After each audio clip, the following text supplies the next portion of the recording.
अस्सलाम वालेकुम, सुबह खैर। सुबह पाकिस्तान की एक हंसती हुई, चहकती हुई, महकती हुई और रोशन सुबह में मैं हूं आपकी मेज़बान माहनूर कुरैशी और मेरे साथ है अस्सलाम वालेकुम, सुबह खैर। रिजवान अली अहमद आपकी खिदमत में हाजिर हैं हम सुबह पाकिस्तान के साथ। उम्मीद है आपके दिन का आगाज़ अच्छा हो गया होगा। और आज जैसे मैदानी इलाकों में धुंध होती है, वैसे ही रावलपिंडी, इस्लामाबाद और इसके आसपास के इलाकों में भी शदीद धुंध छाई रही। लेकिन जैसे ही धूप निकलती है वैसे ही धुंध छटना शुरू हो जाती है और ऐसे ही गलत फहमियों की धुंध भी होती है जो ताल्लुकात को मुतासर करती है। लेकिन जैसे ही एतमाद की किरण फूटती है तो ये धुंध हमेशा के लिए ख़त्म हो जाती है। और कोशिश करें, कम्युनिकेट करें, बात करें, और बात करने से ही ये धुंध ख़त्म होती है। बिल्कुल जनाब। और इसी तरह कहा जाता है कि जिस तरह रिजवान ने कहा, कम्युनिकेट करना है, कोशिश करनी है कि इस धुंध को आपने ख़त्म करना है अपनी ज़िंदगी में से भी, लेकिन जल्दबाजी नहीं करनी किसी भी चीज़ में।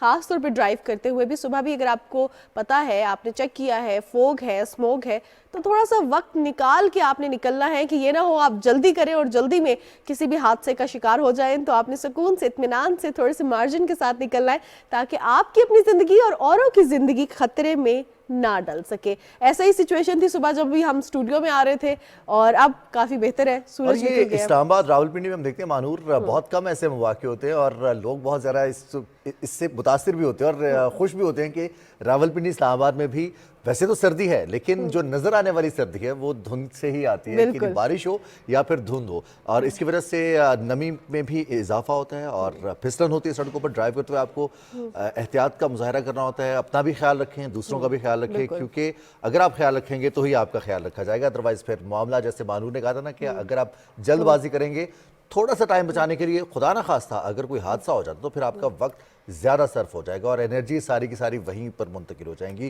तो आज के दिन का आगाज़ तो हम कर चुके हैं धुंध की खबर के साथ, लेकिन और अच्छी खबरें भी हैं। बिल्कुल जनाब, अच्छी खबरें और गुड न्यूज़ के साथ प्रोग्राम का हम आगाज़ करते हैं। नया साल है, नए साल में अच्छी अच्छी खबरें मिल रही हैं और हम उम्मीद करते हैं कि सारा साल अच्छी अच्छी खबरें ही आपके साथ शेयर करेंगे। पाकिस्तानी मईशत का रुख करते हैं, पाकिस्तानी इकॉनमी बेहतर हो रही है और दिन ब दिन इसमें हम देख रहे हैं कि इम्प्रूवमेंट आ रही है। लोगों का ट्रस्ट, इन्वेस्टर्स का ट्रस्ट पाकिस्तानी मार्केट में बढ़ता जा रहा है, जो कि इस उम्मीद की किरण है कि आगे भी ये रवा साल हमारे लिए और बेहतरी लेकर आएगा। सो पाकिस्तान में जो अब देखा जाए, पाकिस्तान की मौशी मैदान में सरमायाकारों का और हुकूमती मौशी पॉलिसियों पर भरपूर एतमाद हम देख रहे हैं। नए साल के पहले दिन पाकिस्तान स्टॉक एक्सचेंज में ज़बरदस्त तेज़ी आई। 100 इंडेक्स में 2210 पॉइंट्स का इजाफा हुआ है।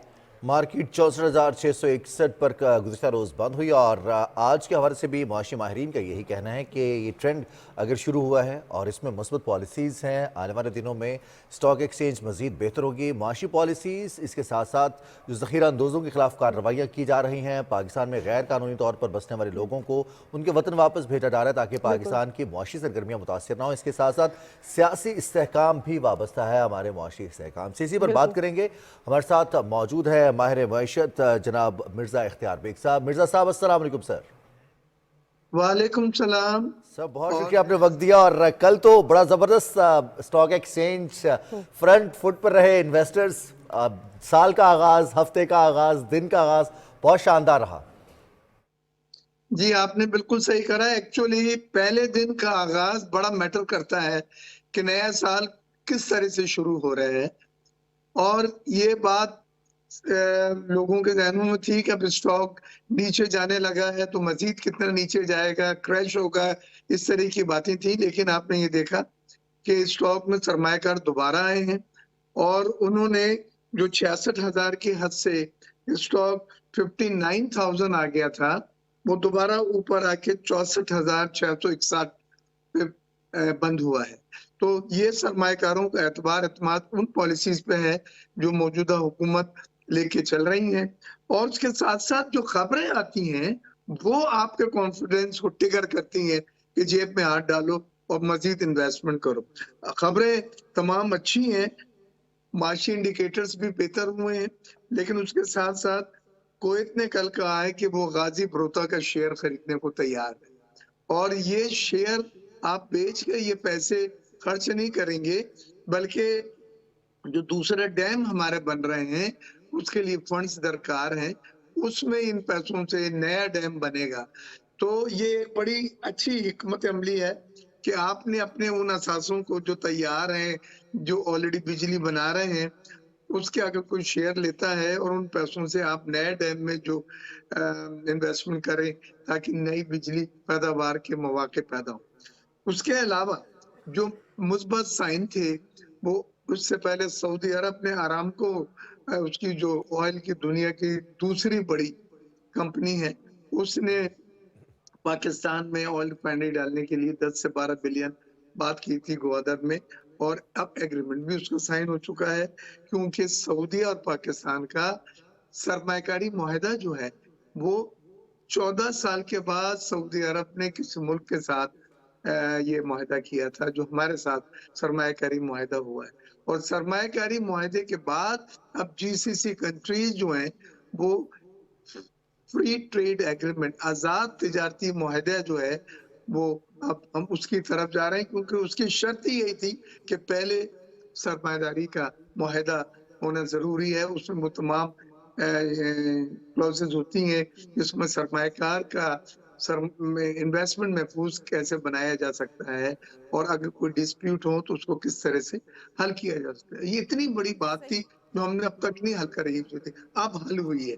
तो उसके साथ आपने देखा रिकोडेक में हमारे शेयर्स लेने को तैयार है सऊदी अरब, और उसकी कानकुनी की जो कंपनी है जो दुनिया की सेकंड बेस्ट वो भी वो बड़ी कंपनी है, वो सरमायाकारी करने को तैयार है। टेलीनॉर के शेयर्स खरीदे गए हैं, वो भी पीटीसीएल जो पाकिस्तानी कंपनी थी और मुत्तहिदा अरब अमीरात ने खरीदी थी, वो अब टेलीनॉर के भी पूरे शेयर जो हैं जो मैनेजमेंट शेयर्स कहलाते हैं वो ले रहे हैं। तो देखिए ये सब जो सरमायाकार हैं ये इंटरनेशनल कनेक्टेड हैं, इन्हें पता है कि किस मुल्क में सरमायाकारी की जाए, कहाँ अच्छी पॉलिसीज आ रही हैं, कहाँ पोटेंशियल है, और उससे ज्यादा क्योंकि मैं एक बिजनेसमैन हूँ, हम ये देखते हैं कि सस्ते में क्या मिल रहा है। इस वक्त पाकिस्तानी शेयर्स जो सरमायाकार उसमें इन्वेस्टमेंट कर रहे हैं, जो आप बात कर रहे थे शुरू में कि इन्वेस्टमेंट आ रही है,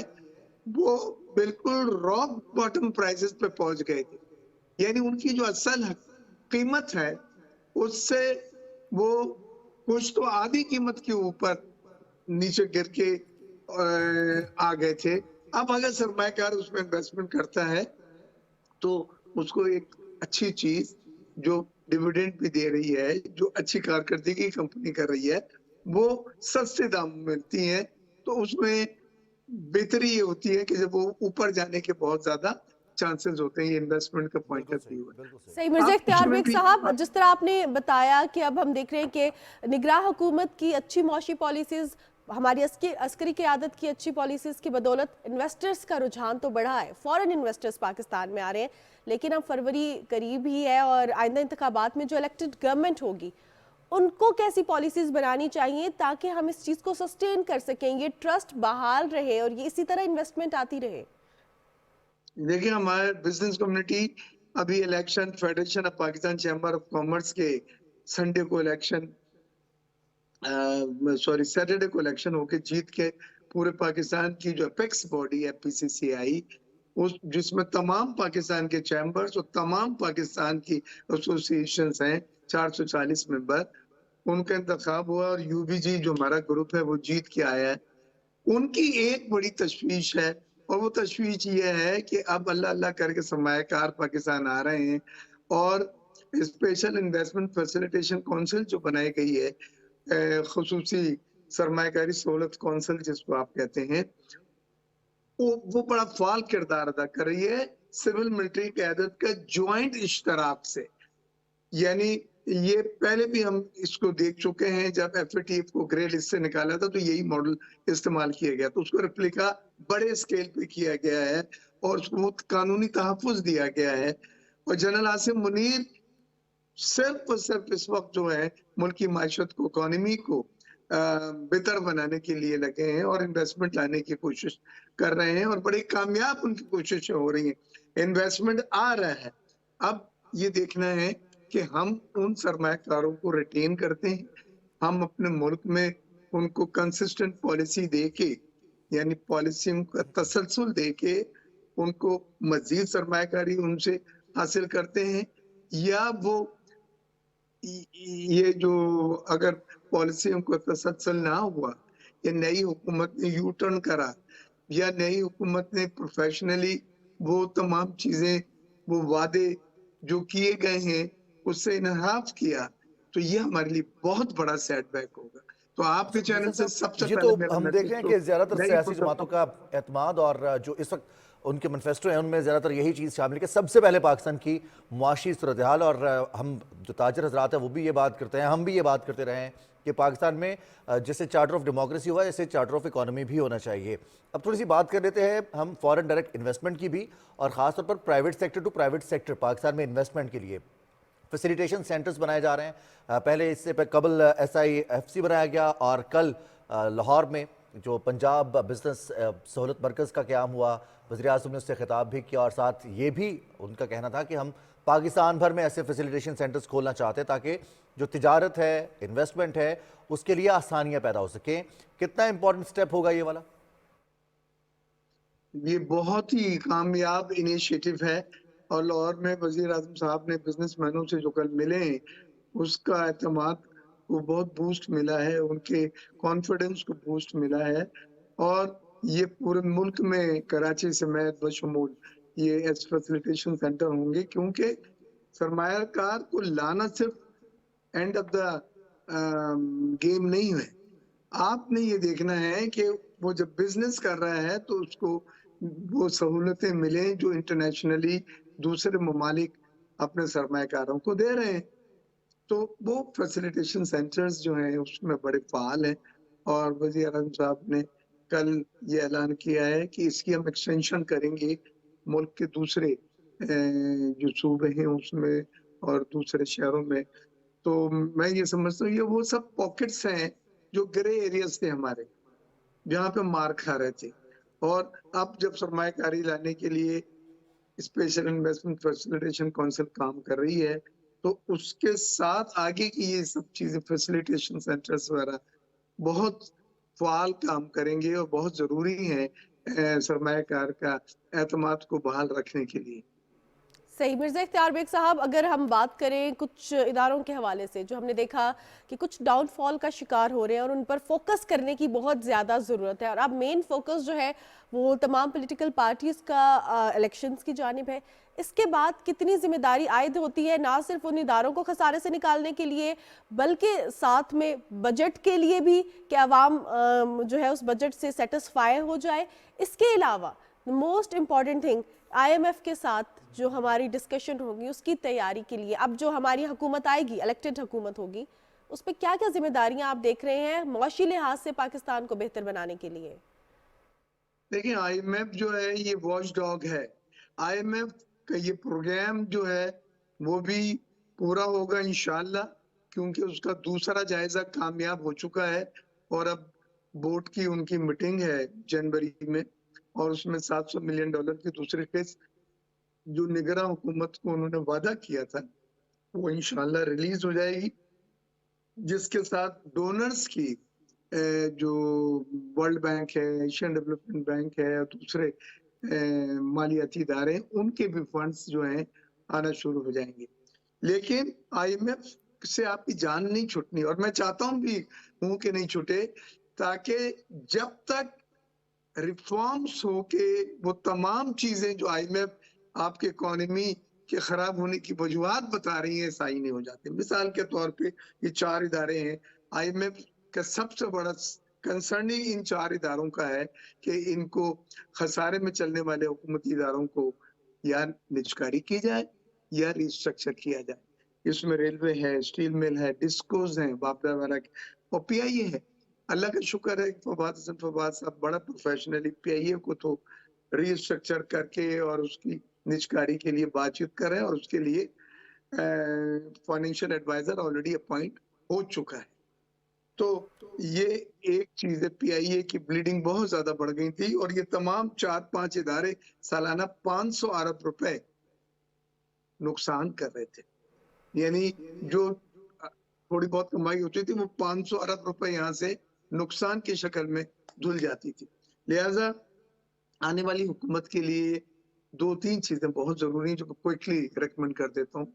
पहली चीज तो यह है कि IMF के प्रोग्राम में जो वादे किए गए हैं, अगर गैस की कीमत बढ़ रही है, अगर बिजली की कीमतें बढ़ रही हैं, अगर रुपये को स्टेबल रखने के लिए क्रैक डाउन हुकूमत जो किया है और उसके अच्छे नताइज आए, तो इन तमाम चीजों को कंटिन्यू करें, उसमें कोई ज्यादा पीएचडी करने की जरूरत नहीं। दूसरी चीज ये है कि लॉस में चलने वाले इदारों को, जो पीआईए का एक सफर शुरू हुआ है अल्लाह अल्लाह करके, अब उसको प्रेशर में ना आए कि अगर लोग कहते हैं कि जी रिट्रेंचमेंट नहीं होगी या मुलाजमिन नहीं निकाले जाएंगे, लिहाजा इसको मौखर कर दें। ये मौखर मौखर करके हमने कितनी दहाइयां गुजार दी। हर हुकूमत आती है और बजट में सलाम वालेकुम के बाद दूसरा जुमला कहती है कि मैं नुकसान में चलने वाले इदारों की हम निचकारी करेंगे, लेकिन अब तक नहीं। ये बहुत जरूरी है। ये तो good money for bad money जा रही है ना। अगर ये सिर्फ 500 अरब रुपए रुक जाए तो आपको 500 अरब रुपए का फायदा हो गया है कौमी खजाने को। और लेकिन उसमें आपको विल चाहिए होगी। उसमें आपने ये नहीं देखना कि ये गैर मकबूल फैसले हैं या अवाम एहतजाज कर रहे हैं। आपने मुल्क का मफाद देखना है, और मुल्क का मफाद यही है कि ये फैट को आप चिप ऑफ करें। ये बहुत ज्यादा नुकसानदेह है आपको। तो ये तमाम फैसले हैं। आने वाली हुकूमत, मुझे पूरी उम्मीद है कि वो एक मुस्तहकम हुकूमत अल्लाह करे हो, क्योंकि अगर मुस्तहकम हुकूमत नहीं है, मजबूत हुकूमत नहीं है, कमजोर लूली लंगड़ी हुकूमत है, तो वो सब फैसले नहीं कर सकेगी। तो साथ साथ ये भी जरूरी है कि जो भी हुकूमत बने, चाहे वो कोलिजन गवर्नमेंट बने या सिंगल गवर्नमेंट मेजोरिटी लेकर आए, अल्लाह करे जो भी आए, वो एक मुस्तहकम हुकूमत बने। लोग फिर ये ना कहें कि यार हुकूमत गई, नई हुकूमत है, फिर हम इलेक्शन है। ये सब मिर्जा चीजें साहब, हम बात बिल्कुल तो करते हैं जरूरी इन्वेस्टर्स की जो पाकिस्तान में इन्वेस्टमेंट कर रहे हैं, खासतौर पर दूसरे ममालिक से, लेकिन बहुत बड़ी तादाद में पाकिस्तानी दूसरे ममालिक में बसते हैं। यहाँ पर प्रॉपर्टी खरीदी, पाकिस्तान में ज़मीन खरीदी या जायदाद खरीद ली, वहाँ पर इन्वेस्टमेंट, वहाँ पर पैसा डंप कर दिया। कौन से सेक्टर्स ऐसे हैं जहाँ पर एडवाइस करेंगे कि उनको इन्वेस्टमेंट करनी चाहिए और उसका अच्छा रिटर्न भी उन्हें मिलेगा, प्लस एतमाद बनेगा जो बाहर के इन्वेस्टर्स हैं उनका, कि पाकिस्तान में अगर पाकिस्तानी खुद इन्वेस्ट कर रहे हैं तो उन्हें भी इन्वेस्ट करना चाहिए? देखिए, 4 सेक्टर आइडेंटिफाई किए गए हैं और वो सेक्टर बड़ी रिसर्च करके पिछली सब रिपोर्टें निकाल के उनको आइडेंटिफाई किया है। और वो स्पेशल इन्वेस्टमेंट फैसिलिटेशन काउंसिल के भी तरजीही सेक्टर है, प्रायोरिटी सेक्टर जिनको कहते हैं। उसमें पहले नंबर पे है एग्रीकल्चर। एग्रीकल्चर सेक्टर को आपने बहुत बड़ा स्कोप है और गल्फ ममालिक एग्रीकल्चर सेक्टर में सरमायाकारी करना चाहते हैं फूड सिक्योरिटी के लिए।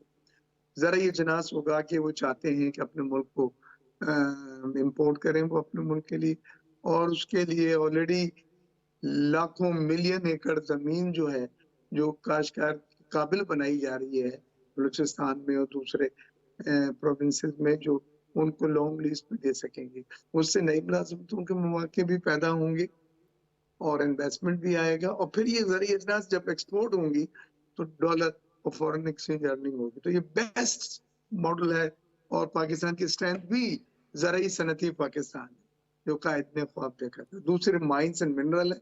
कानकुनी के शोबे में हमारे पास इतने मिनरल्स हैं, लेकिन बदकिस्मती 76 साल के बाद हमने जमीन से बाहर एक मिनरल भी निकाला। सिर्फ जाके ये पहले कोयला निकला था थर का, जो अब 3 बिजली घर वहां पे चला रहे हैं थर, और उसके बाद रिकोडेक के जो सर्वे हुआ है जिसमें सोने के और तांबे के जखायर कंफर्म आए।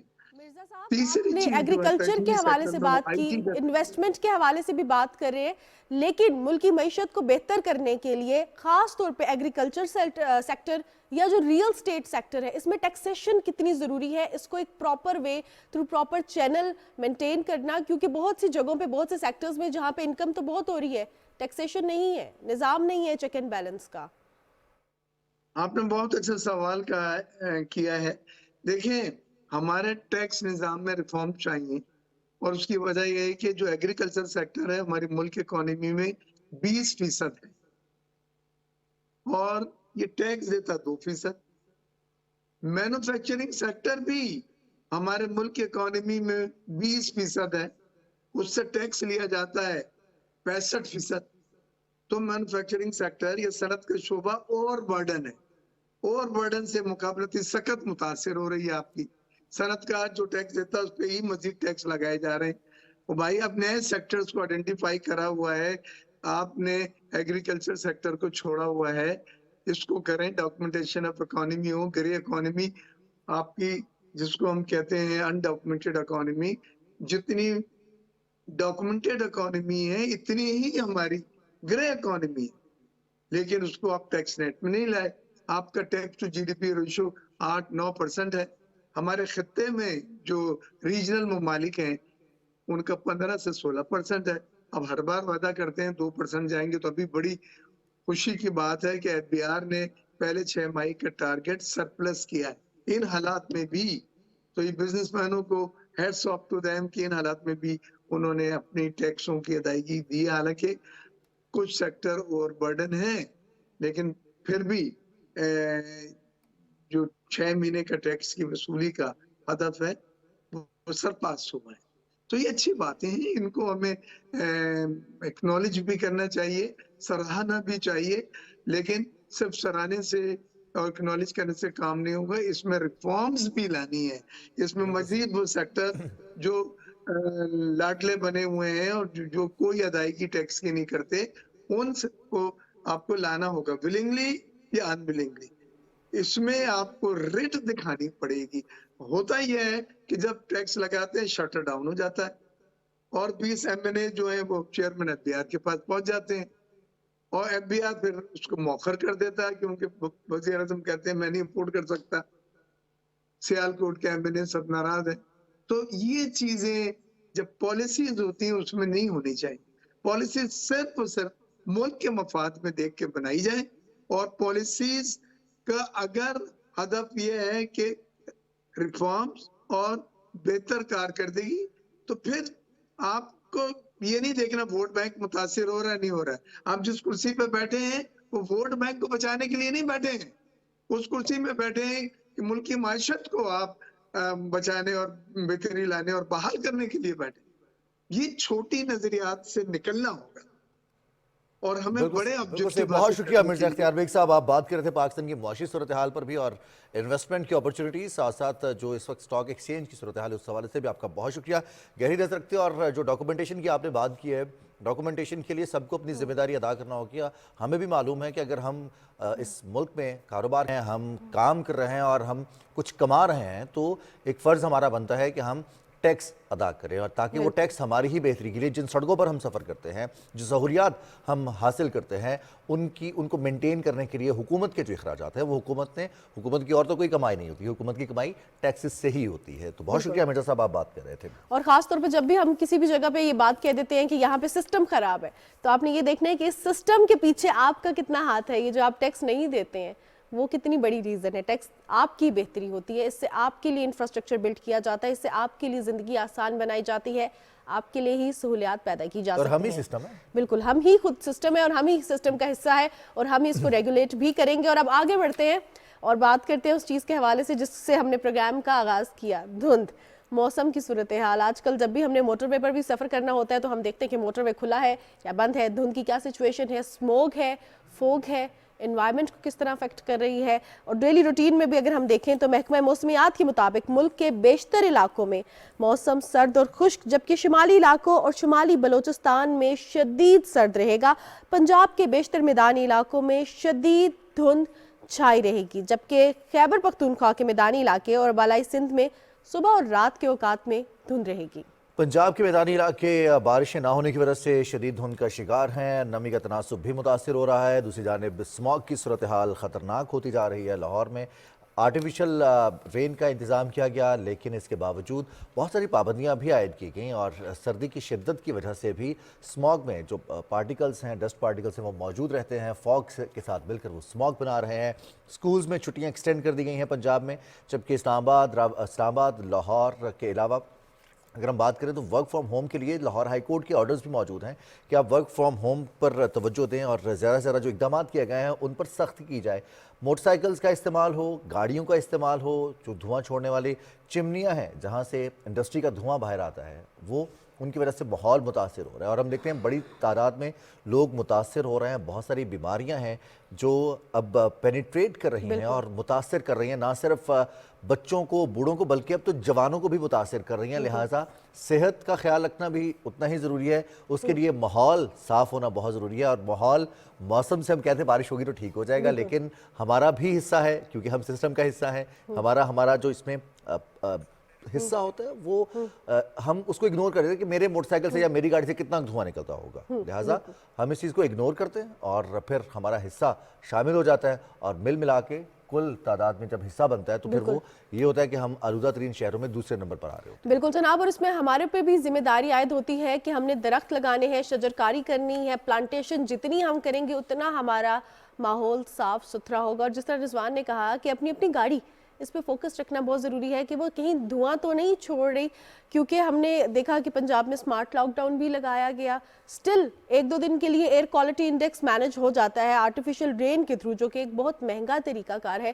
ایئر کوالٹی انڈیکس اس پہ مینج ہو جاتا ہے، لیکن یہ لانگ ٹرم سلوشنز نہیں ہے. لانگ ٹرم سلوشنز کے حوالے سے جب بھی ہم بات کرتے ہیں تو پہلا اس کا جواب ہمارے پروگرام میں جو بھی ایکسپرٹ ہوتا ہے وہ یہ دیتا ہے کہ آپ نے دھواں چھوڑتی گاڑیوں کی روک تھام کرنی ہے، آپ نے شجرکاری کرنی ہے، درخت لگانے ہیں. لیکن اس کے ساتھ ساتھ جس طرح ہم دیکھ رہے ہیں کہ سانس کی بیماریاں اور بیماریاں بہت زیادہ پھیل رہی ہیں اسموک کی وجہ سے بھی، اور خاص طور پہ جب آپ ایسے ایریا میں جا رہے ہو جو کہ بس اسٹیشن ہے جہاں پہ گاڑیاں زیادہ ہیں، دھواں زیادہ ہے، اسموک زیادہ ہے، ماسک کا استعمال کریں. اور اس دفعہ یہ چیز دیکھنے میں آئی ہے کہ لوگوں نے خود سے ہی ماسک پہننا شروع کر دیے، اور یہ بہت ضروری چیز ہے کہ آپ خود بھی احتیاط کریں کہ آپ اپنے آپ کو محفوظ رکھیں گے تو اوبیسلی آپ کا گھر محفوظ ہے. ایک رویہ ہے ہمارا مانور چھوٹا سا کہ میرے کرنے سے کیا فرق پڑے گا، ایک اکیلا آدمی کیا کر سکتا ہے.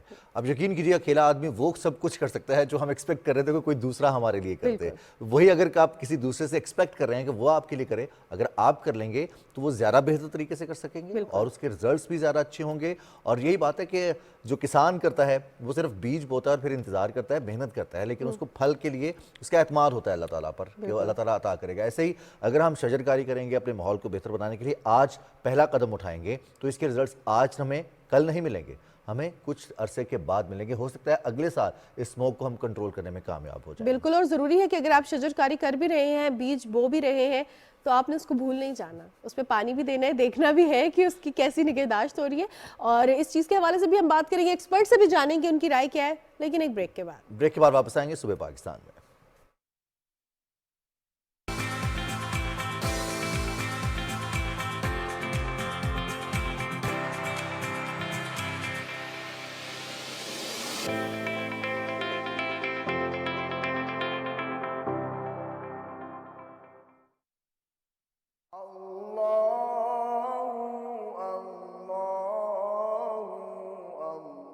قرآن وہ کتاب جس میں کوئی شک و شبہ نہیں ہے. قرآن متقین کے لیے ہدایت ہے. اسی لیے رب تعالیٰ نے حکم دیا کہ قرآن پاک کو خوب ٹھہر ٹھہر کر پڑھو. رحمتوں اور برکتوں سے بھرپور ماہ رمضان المبارک کے حوالے سے پاکستان ٹیلی ویژن کل پاکستان مقابلہ حسن قرات کا اہتمام کر رہا ہے. اگر آپ قاری ہیں اور آپ کی عمر 18 سے 25 سال کے درمیان ہے تو آپ اس مقابلے میں حصہ لے سکتے ہیں. مقابلے میں شامل ہونے کے لیے اسکرین پر دیے گئے پی ٹی وی سینٹرز کے ان نمبرز پر 10 جنوری تک رابطہ کر سکتے ہیں اور متعلقہ سینٹر پر اپنی رجسٹریشن کروائیں.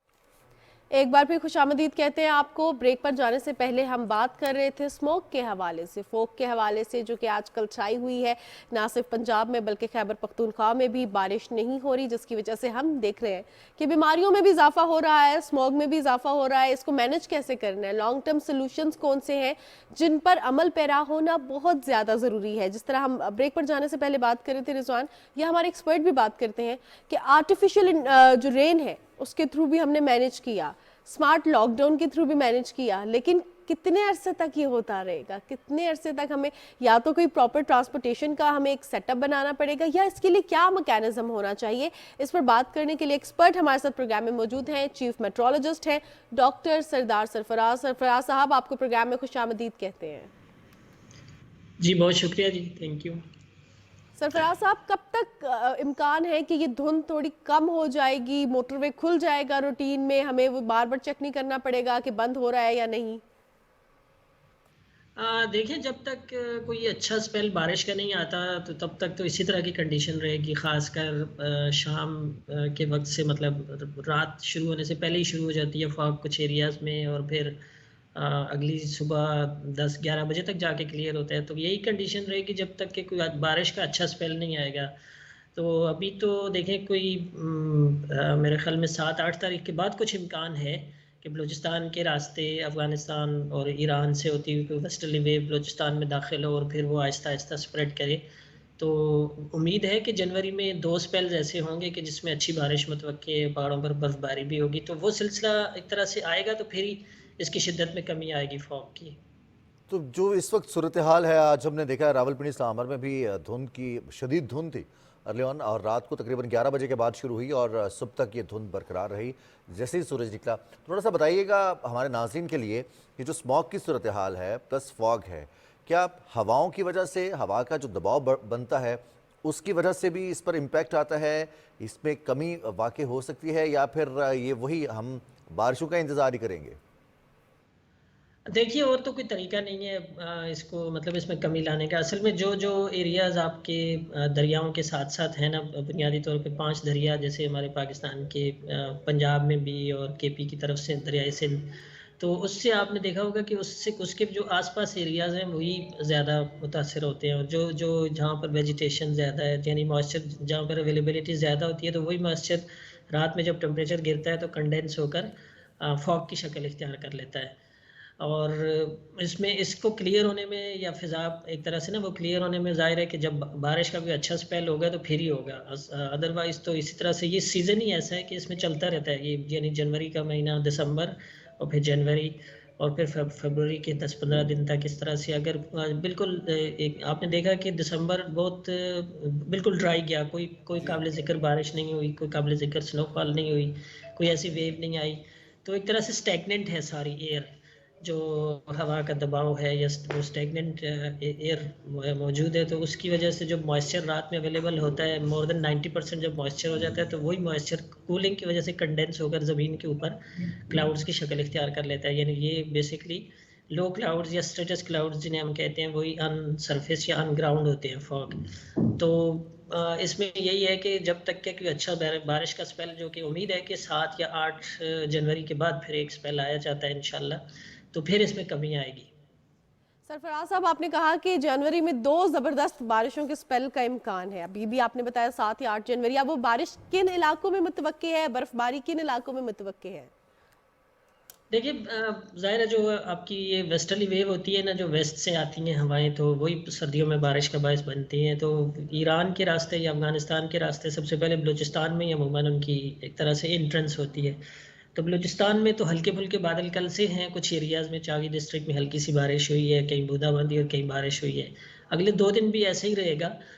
वहाँ पर इस तरह से थोड़ी बहुत बारिश, यानी उधर दालबंदी, नोकुंडी और इस तरह से जो दूसरे नीचे गवादर शवादर के या तुर्बत के एरियाज़ हैं, वहाँ पर हल्की फुल्की हो सकती है। लेकिन जो बाकायदा एक अच्छा स्पेल है वो 7 से या 8 जनवरी के बाद दिखाई देता है। तो वो फिर बलूचिस्तान से होता हुआ सिंध, आपके अपर सिंध से होता हुआ फिर पंजाब के बेशतर एरियाज़ में, जनूबी पंजाब को छोड़कर सेंट्रल और अपर पंजाब में उम्मीद है कि उससे हो जाएगी बारिश। और पहाड़ों पर बर्फबारी भी ज़ाहिर है केपी और कश्मीर की तरफ, और गलियात की जो हज़ारा डिवीज़न का एरियाज़ है वहाँ पर, और इसी तरह से बलूचिस्तान में कोयटा, चमन, ज़ियारत भारत जो एरिया है वहाँ पर भी कुछ ना कुछ स्नोफॉल मुतवक्के है इससे। तो फिर इसमें फॉग की सिचुएशन भी बेहतर होने का इम्कान है। डॉक्टर साहब, एक चीज़ हम देखते हैं कि बारिश जब होती है, और अगर तो नहीं हो रही है, दिसंबर पूरा गुजरेगा और बारिश नहीं हुई, और पिछले साल हमने गर्मियों में देखा था कि जब बारिश होती है तो फिर उसके हवाले से महकमा मौसमियात की जानिब से ये कहा जाता है कि इस साल इतने फ़ीसद ज़्यादा बारिशें होने का इम्कान है या फिर इतने फ़ीसद कम बारिशें होंगी। 2024 का आगाज़ हुआ है, کیا پریڈکشنز ہیں جنوری کے حوالے سے؟ جو 2 اسپیل ہیں اس میں پچھلے سال کی نسبت بارش زیادہ ہوگی یا اس سے کم ہوگی؟ دیکھیے اس میں جو ایوریج سے عموماً لیا جاتا ہے نا کہ پچھلے سال تو جنوری خاصا ویٹ گیا تھا، مجھے یاد آتا ہے کہ اس میں مطلب اچھی خاصی 2 یا 3 اسپیل ہوئے تھے، اچھی بارشیں ہوئی تھیں. اور اس میں ابھی دو اسپیل تو ہیں، امید ہے. اور دیکھیں اب جنوری کے آخر میں کوئی تیسرا اگر آ جائے تو پھر یہ کہ ایوریج سے اوپر جانے کا اس کا امکان ہے. دسمبر بالکل ڈرائی گیا ہے آپ کے سامنے، اور اسی طرح سے نومبر میں بھی کوئی خاطر خواہ بارش نہیں ہوئی تھی. بیسکلی نومبر اور دسمبر ایسے مہینے ہیں کہ جن میں ریشو ہی کم ہے، یعنی جو ایریا ویٹڈ جو پورے پاکستان کی ایوریج بارش کی ہم بات کریں تو وہی اس کی کوانٹٹی یا اماؤنٹ ہی بہت کم ہوتی ہے. جنوری سے پھر ایکسپیکٹ کر سکتے ہیں ہم کہ اس میں جیسے 2 اسپیل ہیں تو جو ایوریج ہوتی ہے اس 30 سالہ ایوریج اس سے زیادہ کی فورکاسٹ ہے، خاص کر ویسٹرن ہاف آف پاکستان، یعنی اس میں بلوچستان کا ایریا آ جاتا ہے، اس میں کے پی کا علاقے بیشتر، اور اسی طرح سے کشمیر اور جی بی، ان علاقوں میں نارمل سے یا معمول سے زیادہ بارش ہے. ایکسپیکٹیشن فورکاسٹ یہی ہے. اور سندھ میں تو ظاہر ہے کہ ایوریج سے کم ہی ہے، اور اسی طرح سے جنوبی پنجاب میں کم ہے، اور سینٹرل پنجاب تک، جنوبی پنجاب سے لے کے سینٹرل پنجاب تک اس ایریا میں کم ہے، لیکن دوسرے ایریاز میں دکھائی دیتی ہے کہ اچھی بارش ہو جائے گی. سرفراز صاحب، ویدر فورکاسٹ کو مد نظر رکھتے ہوئے ہم دیکھتے ہیں کہ گلیشیئرز پگھل رہے ہیں. اس سال کا جو فورکاسٹ ہے برف باری کا، کیا اس سے، کیونکہ اب گرمیوں کا دورانیہ زیادہ ہو گیا ہے، اس دفعہ بھی کیا یہی امکان ہے کہ گلیشیئرز مزید پگھلتے رہیں گے یا برف باری سے وہ کہیں کور اپ ہوگا؟ دیکھیے برف باری جیسے دسمبر میں تو انفارچونیٹلی کوئی ایسا سپیل نہیں آیا. اب جنوری اور فیبروری یہ 2 مہینے اس پہ ڈپینڈ کرتا ہے کہ کتنی ہوتی ہے. تو جنوری کا جیسے میں نے آپ کو بتایا کہ 10% یا 20% ابو ایوریج ہو جائے گی. تو اب دیکھنا ہے کہ کتنی سنو فال ہوتی ہے. اب لگ رہا ہے ایسے کہ جیسے کہ فورکاسٹ ہے کہ کوئی بہت زیادہ اس کی سنو فال کی ایکسپیکٹیشن نہیں ہے ان 2 مہینوں میں بھی. کچھ نہ کچھ تو ہو جائے گی ڈیفینیٹلی. جو آپ نے گلیشیئرز پگھلنے کی بات کی وہ تو ظاہر ہے کہ اپریل سے آنورڈ جو ٹیمپریچر ہوتے ہیں، خاص کر مارچ کے آخری ہفتے سے آنورڈ جب گرمی بڑھتی ہے، جیسے کہ 2022 کا سال ہمیں آپ کو یاد ہوگا کہ اس میں بہت زیادہ گرمی پڑی تھی، وسط مارچ سے لے کے وسط جون تک 3 مہینے تقریباً. تو اب یہ جو آنے والے مہینے ہیں اس میں دیکھنا پڑے گا، یعنی یہ فروری کے آخر تک جا کے کچھ آئیڈیا ہو سکے گا، یا جنوری کے آخر تک اگلے 2-3 مہینوں میں ٹیمپریچر کیسے رہتا ہے. بنیادی طور پہ یہ ہوتا ہے کہ جو سال النینو ایئر چل رہا ہو، جیسے یعنی پیسیفک اوشن کے درجہ حرارت معمول سے زیادہ ہوں سمندری اس کے سطح کے، یعنی ایسٹرن اور سینٹرل پیسیفک اوشن کے سی سرفیس ٹیمپریچر جب معمول سے زیادہ ہوں تو اس کو النینو کہا جاتا ہے. جیسے کہ النینو پریویل کر رہا ہے، تو النینو کی وجہ سے جو اگلا سال ہوتا ہے عموماً جیسے 23 اور 24، تو 24 جو ہے نا یہ ایک طرح سے ایکسپیکٹیشن یہی ہے کہ گلوبلی وارمر ایئر ہوگا. بلکہ 2023 کی بھی آ رہی ہے کہ اس کی کم از کم 8 یا 9 مہینے ایسے گزرے ہیں کہ جن میں ریکارڈ گرمی پڑی ہے. تو 2023 میں بھی ابھی جب ڈیٹا کمپائل ہوگا ایک آدھ ہفتے میں تو پتہ چل جائے گا کہ 2016 اب تک کا وارمسٹ ایئر آن ریکارڈ ہے. تو ہو سکتا ہے 2023 اس کو بیٹ کر جائے اور پھر 2024 میں بھی یہی ٹرینڈ گرمی کا رہے گا. ٹھیک ہے ڈاکٹر صاحب، بات ہوتی ہے اسموگ کے حوالے سے، اقدامات اٹھانے کے حوالے سے. ہماری عدالتوں کی جانب سے بھی کہا گیا، ہماری انتظامیہ کی جانب سے چیف منسٹر پنجاب نے بھی اس حوالے سے اقدامات کے لیے ہدایات جاری کیں. پھر اوورآل پورے پاکستان میں اسموگ سے نمٹنے کے لیے اقدامات اٹھائے جاتے ہیں. محکمہ موسمیات، محکمہ ماحولیات اور ہمارے باقی جتنے بھی ادارے ہیں ان کی کوارڈینیشن کے حوالے سے جاننا چاہتے ہیں ہمارے ناظرین کہ کوارڈینیشن کتنی موجود ہے، لوگوں کو اویئر کرنے کے لیے کیا اقدامات کیے جا رہے ہیں تاکہ ان کی جو حصہ داری ہے ان کو پتا ہو وہ کتنا حصہ ڈال رہے ہیں اور انہیں کون سے ایسے سٹیپس لینے ہیں جس کی وجہ سے اسموگ کو ہم کنٹرول کر سکیں. جی کوارڈینیشن تو الحمدللہ اچھی ہے. آپ نے دیکھا ہوگا کہ جو پچھلے دنوں پنجاب گورنمنٹ نے لاہور میں مصنوعی بارش کا وہ کیا تھا، تو اس میں بڑی کلوز کوارڈینیشن رہی تھی پی ایم ڈی کے ساتھ.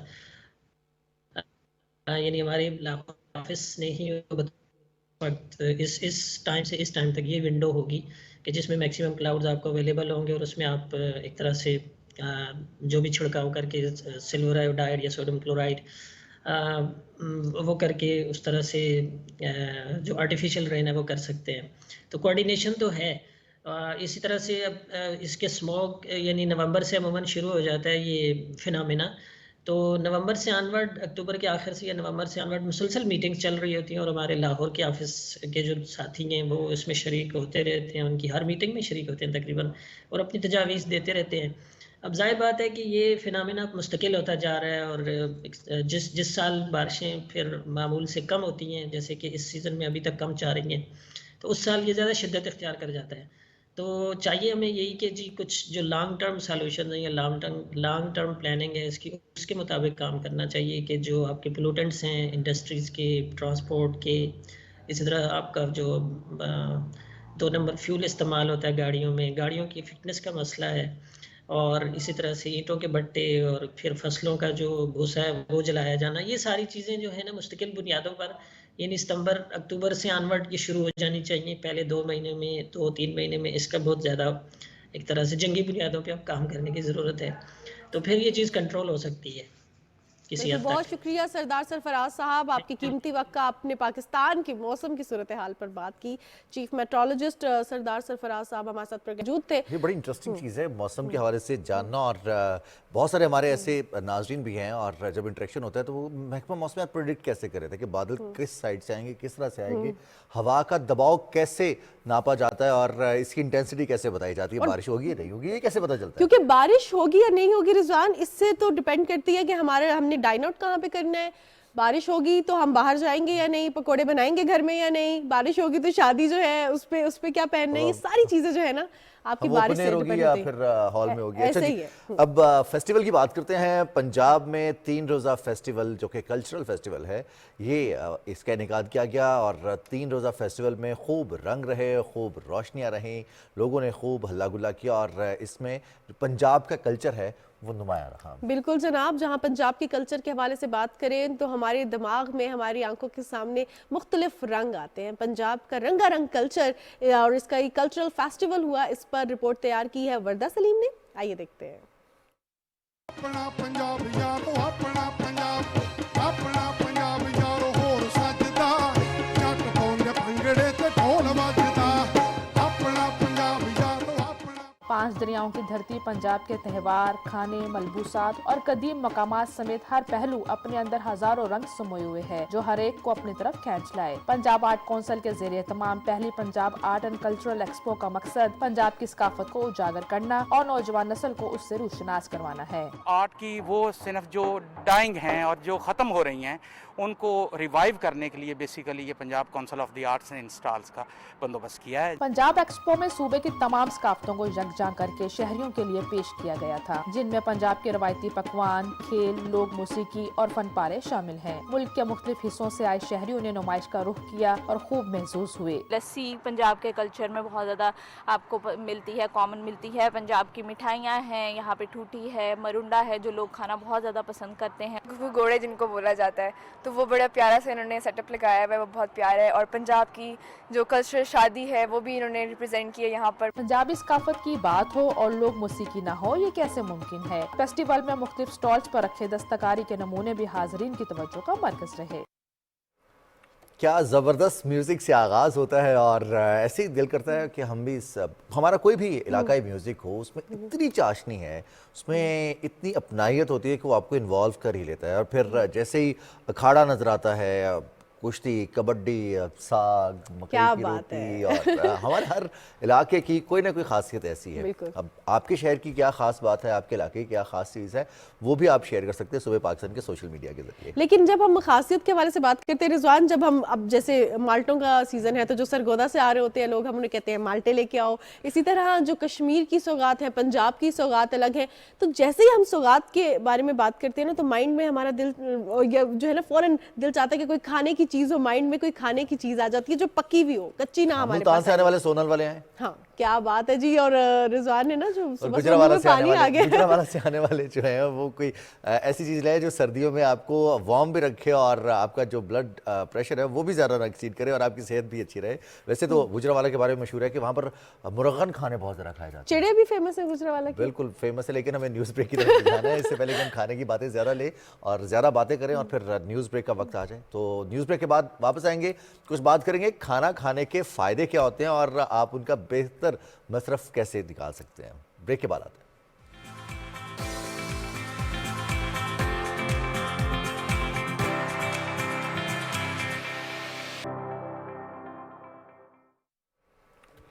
Welcome back. सुबह पाकिस्तान में एक बार फिर खुशामदीद। आपको लग रहा होगा कि हम बड़े एक्साइटेड हैं, और क्यों इतने जो है एक्साइटेड हो रहे हैं, क्योंकि हम एक बड़ी डिफरेंट सी खातून से, बड़ी एक आयरन लेडी खातून से मिलवाने जा रहे हैं। और आपको रिजवान के जो है ना स्टाइल से पता लग रहा होगा कि अभी हम बात किस चीज़ बड़ा पे करने जा एक्साइटेड रहे होते थे हैं। हम ना कि जो कराटे चैंपियंस होते हैं या फिर जो कंग फू मास्टर्स होते हैं, हम उनकी जो ये स्टाइल्स होते हैं ना, देखते थे कि ये यूं किया उन्होंने और हल्का सा ऐसे टच किया और बंदा वो गया।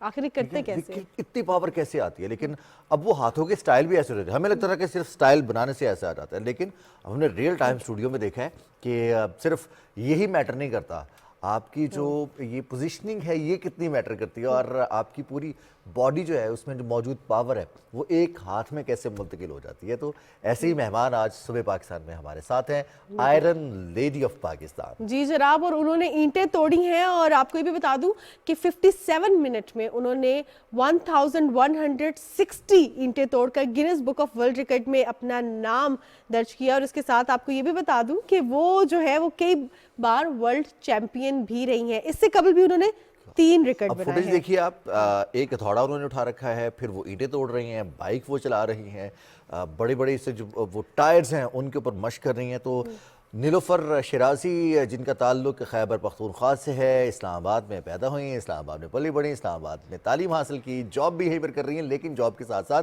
जो उनका मेजर कारनामा है वो ये है कि वो ईंटें तोड़ती हैं। कभी हाथों से तोड़ती हैं, कभी सर से तोड़ती हैं, कभी कोहनी से तोड़ती हैं। और सिर्फ ईंटें नहीं तोड़ी, उन्होंने शीशे की बोतलें भी तोड़ी हैं। तो हमारे साथ मौजूद हैं। और एक और मजे की बात, अंडा हाथ में हो और हम पूरे एहतियात से वो अंडा किचन तक लेके जाते हैं, उस बर्तन तक लेके जाते हैं कि गिर के टूट ना जाए। उनके हाथ में अंडा है और वो ईंटें तोड़ रही हैं, लेकिन अंडा नहीं टूट रहा। That's amazing. और उन्होंने अभी हमें वो बताया भी है कि वो किस तरह होते हैं। इसके साथ आपको ये भी बता दें कि मार्शल आर्टिस्ट है और मुख्तलिफ किस्म के जो है मार्शल आर्ट में वो महारत रखती हैं। कंग फू वंगचन स्टाइल में भी उनको महारत हासिल। अब ये होता कैसे है, कुछ तो आपको शुरू में रिजवान ने बताया ना, और बल्कि हम जब उनसे पूछ रहे थे तो उन्होंने हाथ रख के भी बताया कि किस तरह रखते हैं। आपको खुशामदीद कहते हैं नीलोफर शिराजी प्रोग्राम में। थैंक यू, शुक्रिया। कैसी हैं आप? मैं ठीक हूँ, शुक्रिया। कैसा फील कर रही हैं एक आयरन लेडी बन के, जो कि ईंटें भी तोड़ रही है, और ईंटें तोड़ी है तो फिर हड्डियां तोड़ने की भी सलाहियत रखती है? क्या महसूस होता है? ऑर्डिनरी फीलिंग है, लाइक इट्स डूएबल। इंसान अगर कोशिश करे तो वो कर सकता है। जो कर जाता है उसके लिए तो आसान हो जाता है। जिसके साथ होता है। जो देखते हैं वो सिर्फ परेशान होते हैं कि कैसे किया। तो कैसे किया ये ईंटें तोड़ने वाला? जो ट्रेनिंग है ना, बेसिकली लाइफ एक ट्रेनिंग खुद होती है। दुनिया जो ट्रेनिंग देती है ना, वो बेस्ट ट्रेनिंग होती है। जब मैं यूनिवर्सिटी में थी तो मैं थोड़ा परेशान हो गई थी किसी चीज़ से, तो मेरी आंखें इफ़ेक्ट हो गई थी। और that was the time when I promised my self कि आज के बाद ज़्यादती नहीं बर्दाश्त करनी। तो उसके बाद मैंने ख़ुद पर काम किया था और ख़ुद को स्ट्रॉन्ग बनाया था कि कम से कम मैं थोड़ा सा डेटर कर सकूं किसी को, कि कोई मुझे तकलीफ़ ना दे।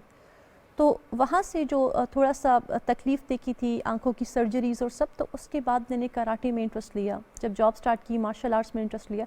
वो करते करते करते वो इतना हुआ कि वो रिकॉर्ड्स तक पहुँच गया। अच्छा नीलोफर, ये बताइएगा कि सिंस आपने बचपन से स्टार्ट नहीं किया, जॉब स्टार्ट की, उसके साथ साथ आपने ट्रेनिंग ली, कितना अरसा लगा आपको ये रिकॉर्ड कायम करने में? क्योंकि हम अक्सर ये सुनते हैं बचपन में सीखा है तो ज़्यादा जल्दी हम सीख जाते हैं, बड़े होकर थोड़ा मुश्किल होता है। बॉडी भी फ्लेक्सिबल होती है ना बचपन में, ऐसा ही है?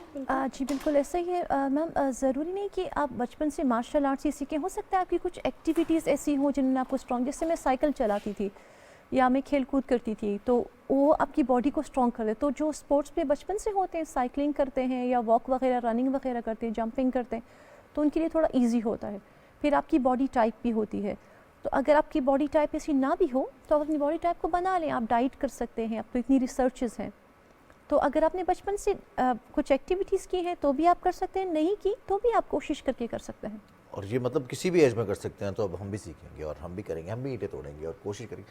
शीशा महफूज रहेगा लेकिन ईंटें तोड़ेंगे। अच्छा नीलोफर, एक सबसे दिलचस्प चीज़ ये होती है कि जब आप मार्शल आर्ट्स की तरफ आते हैं तो उसमें इतना वर्सटाइल की फील्ड है।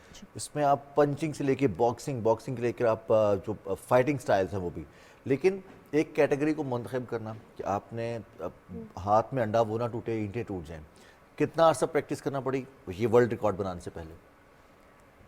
सर जो पत्थर है ना, मैंने किसी को तोड़ते देखा था। ایک میل کو. میں تو ڈیفینس سیکھنے گئی تھی تو ایک میل تھے جو پتھر توڑ رہے تھے, تو میں نے اسے سوچا تھا کہ اگر ایک فیمیل ایسا کرے تو یہ اور فیمیلس کے لیے بھی موٹیویشن ہوگی. زبردست. تو چونکہ کچھ حادثات ہوئے تھے لائف میں نا, تو کانفیڈنس تھوڑا ڈاؤن ہو گیا تھا, تو میں اپنے لیے گولز رکھتی تھی کہ میں پتھر توڑوں گی, پھر 2 توڑوں گی. تو وہ اندر سے فیلنگ اتنی تھی کہ وہ جلدی ہو گیا, 1-2 سال لگے اور وہ ریکارڈز تک پہنچ گیا. لیکن نیلوفر 1-2 سال, جس طرح ہم 1-2 سال اگر سوچیں کہ یہ آپ کی ہڈی کی اسٹرینتھ بنانے میں بہت کم ہوتے ہیں. ہم یہ سوچتے ہیں جب ہم کسی کو ٹائلز توڑتے دیکھ رہے ہوتے ہیں, کسی کو پتھر توڑتے یا برکس توڑتے دیکھ رہے ہوتے ہیں کہ یا تو اس کا کیلشیم انٹیک بہت زیادہ ہوگا, ہڈیاں بہت مضبوط ہوں گی, ہڈی کو کوئی افیکٹ نہیں ہو رہا ہوگا. تو کیا یہ ٹریننگ بھی ہوتی ہے کہ آپ نے اپنی بونز کو کیسے مضبوط کرنا ہے؟ جی میم, جب آپ مارشل آرٹس میں آئیں گے نا, تو جیسے میں نے آپ کو پہلے بتایا, آپ ڈائریکٹ برک کو اگر آپ ڈائریکٹ ہٹ کر دیں گے تو آپ کو تو فریکچر ہو جائے گا. تو آپ ڈائریکٹ ہٹ نہیں کرتے, وہ آپ کو کنڈیشن کرتے ہیں. جیسے آپ کو کوئی پنچنگ بیگ دیں گے اور آپ اس پہ پنچ کریں گے, جب آپ کو درد ہونے لگے گا تو آپ کی باڈی کا سگنل ہے, اس کی یہ لمٹ ہے, آپ سٹاپ کر دیں گے. تو انجری تک آپ نہیں جائیں گے, اپنے آپ کو وہاں پہ سٹاپ کر دیں گے. اور انٹیک, جی آپ کی نیوٹریشنسٹ ہوتے ہیں جو آپ کی باڈی کے حساب سے آپ کو انٹیک یا نیوٹریشن دیتے ہیں. اگلے دن آپ تھوڑی اور پریکٹس کریں گے نا تو کیپیسٹی بڑھ گئی ہوتی ہے. پھر جب آپ کے ٹرینر کو یہ لگتا ہے کہ اب آپ جو ہے پنچنگ بیگ کے علاوہ اب آپ وڈ پہ آ سکتے ہیں, تو آپ کو وڈ پہ لے آئے گا. پھر آہستہ آہستہ آپ وڈ پہ خود کو ٹرین کریں گے اور اس کے بعد آپ برکس پہ جائیں گے, تو انجری تک نہیں جاتے. جب ہمیں سپورٹ کرنے والے ہوتے ہیں, بہت سارے ہمیں ڈی موٹیویٹ کرنے والے بھی ہوتے ہیں کہ کن چکروں میں پڑ گئی ہو نیلوفر, کیا کر رہی ہو زندگی میں, جاب کر رہی ہو, سیٹل ہو, کامیاب ہو, آگے بڑھو, مارشل آرٹس کیا دے گا. ایسے لوگ بھی تھے. آپ نے کہا 2 سال لگاتار 730 دن بنتے ہیں. کون سی ول پاور تھی جو روز صبح آپ کو مزید موٹیویٹ کرتی تھی کہ سب نیگیٹیوٹی سائڈ پہ ہو جائے, آپ نے یہی کرنا ہے؟ سب سے بڑی پاور ایجوکیشن ہوتی ہے نا. جب آپ شیکسپیئر کو پڑھتے ہیں تو اس کا جو بیسٹ پلے مانا جاتا ہے that is king layer. King layer جب اس نے لکھا تو اس وقت جو تھا پینڈیمک تھا, اور اس زمانے کا کیا پینڈیمک ہوتا ہوگا, گھر میں پانی بھی نہیں ہوتا ہوگا. لیکن اس نے اس پینڈیمک میں یہ نہیں سوچا, جیسے ہم کہتے ہیں نا سبزی مہنگی ہے, فروٹ مہنگی ہے, اس نے یہ سوچا کہ میرے پاس ٹائم ہے, میں گھر میں ہوں تو میں اپنی بیسٹ پرفارمنس دے دیتا ہوں. تو جو کرنے والے ہوتے ہیں وہ سوسائٹی کو نہیں دیکھتے, وہ اپنے آپ کو دیکھتے ہیں. اچھا نیلوفر, سر سے بھی آپ نے ہڈیاں توڑی اور برکس توڑی اور ہڈیاں کی اس وجہ سے, کیونکہ ہم نیلوفر سے یہ پوچھ رہے تھے کہ اگر آپ برکس توڑ سکتی ہیں تو آپ ہڈیاں بھی توڑ سکتی ہیں, تو میرے مائنڈ اسی پہ اسٹک ہوا ہوا تھا. تو سر سے بھی آپ نے برکس توڑی. یہ بھی پوچھیں گے نا, ہڈی توڑنا آسان ہے یا اینٹیں توڑنا آسان ہے؟ ہاں, یہ بھی پوچھیں گے کہ پتہ نہیں نیلوفر آپ نے توڑی بھی ہے یا نہیں. لیکن سر, اسکل ایک بہت سینسٹیو پارٹ ہوتا ہے, اور اس پہ ہم ٹرائی کرتے ہوئے بھی, پریکٹس کرتے ہوئے بھی ڈرتے ہیں. تو کیا اس کے لیے بھی آپ نے پہلے گھر سے پرمیشن لی, یا جو تھا آپ نے کہا کہ میں پہلے سرپرائز دوں گی, یہ کر کے آ کے گھر بتاؤں گی؟ نہیں, پرمیشن تو نہیں, میری فیملی کی سپورٹ ہی رہی. بس وہ تھوڑا گھبراتے تھے کہ اپنے آپ کو ہرٹ نہ کر لے. سر سے پتھر کی تو میں نے ماسٹر سے بھی پرمیشن نہیں لی تھی, توڑا تھا اور ویڈیو بنا کے ان کو سرپرائز کیا تھا کہ سی آئی کین ڈو دس. اس کے لیے کوئی بہت خطرے کی بات نہیں ہے. جیسے میں نے آپ کو ہاتھ کی ٹریننگ بتائی, ایسے ہی سر کی پہلے ٹریننگ اینٹ لگ جائے کوئی خطرے کی بات نہیں ہے, کمال ہے نیلوفر, اور اینٹ ٹوٹ جائے گی. تو آپ نے کہا گھر سے سپورٹ تھی. اب باقی بہن بھائی ہیں, ان میں سے کسی کو شوق ہے مارشل آرٹس کا؟ نہیں, مارشل آرٹس کا تو نہیں, لیکن جس نے جو فیلڈ جوائن کی وہ سب ایکسیل کی اپنی اپنی فیلڈس میں. تو یہ مطلب یہ وہ جو اکثر ہمارے بزرگ بھی کہتے ہیں نا, گھر میں ایک فرد ایسا ضرور ہوتا ہے جس نے اپنی ایک راہ چننی ہوتی ہے. اور جو نیلوفر ہے, she is one of those ladies جن کو دیکھ کے اور خواتین کو موٹیویشن ملتی ہے. مارشل آرٹسٹ ہیں آپ, وانگ فو ونگ چن سٹائل, یہ کیا ہوتا ہے ذرا اس کے بارے میں بتائے گا, اور کچھ سگنیچر اس کے سٹائلز ہوتے ہیں وہ کیا ہوتا ہے؟ اچھا, سب سے پہلے تو کنگ فو جو ہے نا, اٹس این آرٹس, جیسے فائن آرٹس ہوتا ہے ایسے مارشل آرٹس ہے. تو جب دنیا میں بہت ویپنائزیشن ہو رہی تھی نا, جب لوگ گنز بنا رہے تھے, تو چائنیز کو لگا تھا کہ ہمیں ڈیفینس کرنا ہے لیکن ہم ویپنس کو ڈسکریج کریں گے, تو ہم کچھ ایسے سکلز بنائیں گے کہ ہم اپنے ہاتھوں سے اپنے آپ کو ڈیفینڈ کر سکیں. چائنیز جب آپ آج بھی ان کو پڑھتے ہیں, ان کی فارن پالیسی پڑھتے ہیں, وہ بہت ہارڈ ورکنگ لوگ ہیں, وہ میوچل بینیفٹ میں بلیو کرتے ہیں, ان کی بہت اچھی فارن پالیسی ہے, محنتی لوگ ہیں. تو اس وقت انہوں نے سوچا تھا کہ ہم ویپنس کے بجائے کیوں نہ ہم اپنے ہاتھوں سے خود کو پروٹیکٹ کریں. دس از کنگ فو. ناؤ کنگ فو ہیز مینی اسٹائلس. ظاہر ہے ڈفرینٹ لوگ ڈفرینٹ علاقوں کے ہوتے ہیں نا, تو ہر ایک اپنا اسٹائل, کوئی شاولن کرے گا, کوئی تیکواندو کرے گا. میرے ماسٹر نے میری پرسنالٹی دیکھ کر مجھے کہا تھا کہ you go for Wing Chun. Wing Chun was invented by a woman and it's very deadly. It's deadly because they attack the central parts, like they will attack your eyes, your heart, تو اس میں یہ ہوتا ہے کہ ان کا جو point of attack ہوتے ہیں that is centre body part. وہ اپنے بہت قریب سے آپ کو پنچ کریں گے اور وہ آپ کو ہارٹ پہ پنچ کر دیں گے, تو اس اے ڈیڈلی اسٹائل. تو جب آپ اس میں فائٹ کرتے ہو نا, so you use your two hand, one hand is always here and with the other hand you can hit the person. So this hand is here because you're protecting your own ribs, because ribs جو ہوتی ہیں weak ہوتی ہیں, your ribs and your heart, and with the other hand you're attacking the person. You will attack the eyes, you will attack the rib. This is called Wing Chun. So basically یہ خاتون نے invent کیا اور یہ بڑا deadly attack ہوتا ہے. سو اس کی پریکٹس آپ نے کتنے عرصہ کی, اور آپ کو کیا لگتا ہے سیلف ڈیفینس کے لیے کتنا ضروری ہے خواتین کے لیے؟ سب سے پہلے تو ایجوکیشن ضروری ہے کہ اگر آپ کو آ جائے تو اس کا کہیں غلط استعمال نہ ہو جائے. سیلف ڈیفینس, جی میم, سیلف ڈیفینس تو ہمارے دین میں بھی ہے نا, جسے ہم حالات دیکھتے ہیں تو سیلف ڈیفینس آنا چاہیے. جیسے میں نے کبھی کسی پہ ہاتھ نہیں اٹھائے یا کسی کو کچھ کہا نہیں, لیکن مجھے یہ پتہ ہے کہ مجھے جب سے میں نے مارشل آرٹ سیکھا ہے نا, تو مجھے کوئی کچھ کہتا نہیں ہے. لوگوں کو پتہ ہے کہ وہ آگے سے ریئیکٹ کر سکتی ہے, تو زندگی تھوڑی آسان ہوتی ہے. جیسے اللہ تعالیٰ کہتے ہیں نا کہ گھوڑوں کو تیار رکھو, تو اٹ مینس کہ خود کو اتنا پاورفل بناؤ.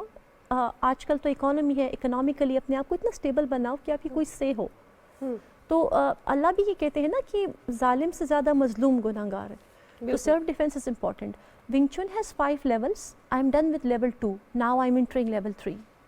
اوکے. کیمسٹری میں ماسٹرز کرنے کے بعد مارشل آرٹس, تو ویسے کیمسٹری کے بارے میں تو ہم نے بھی یہی پڑھا اور سازا نے بھی یہ بتایا کہ کیمسٹری ہر چیز میں کیمسٹری ہے. اس کھیل میں بھی کیمسٹری انوالو ہے؟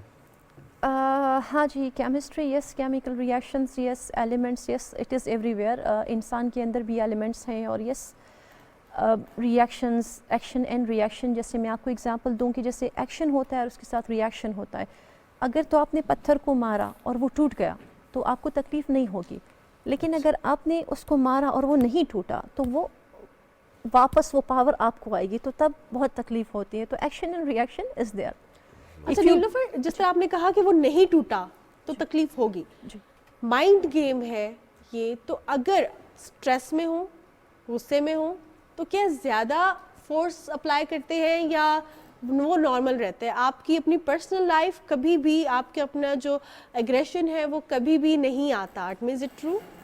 میم اسپورٹس مین جو ہوتا ہے نا, اس کی پرسنالٹی تھوڑی سی ڈفرینٹ ہوتی ہے. وہ اس طرح کی وہ بہت زیادہ پریکٹس کرتا ہے نا, تو غصے تک وہ پہنچتا ہی نہیں. وہ غصہ اس کا روزانہ وہاں پر پریکٹس پہ ہی ختم ہو جاتا ہے. تو جو ایتھلیٹ ہوتے ہیں نا, جس سے جب کسی بچے کو بہت زیادہ غصہ آئے گا تو اس کو بولیں گے کہ رننگ کرو, آپ رننگ کرو, آپ سائیکلنگ کرو.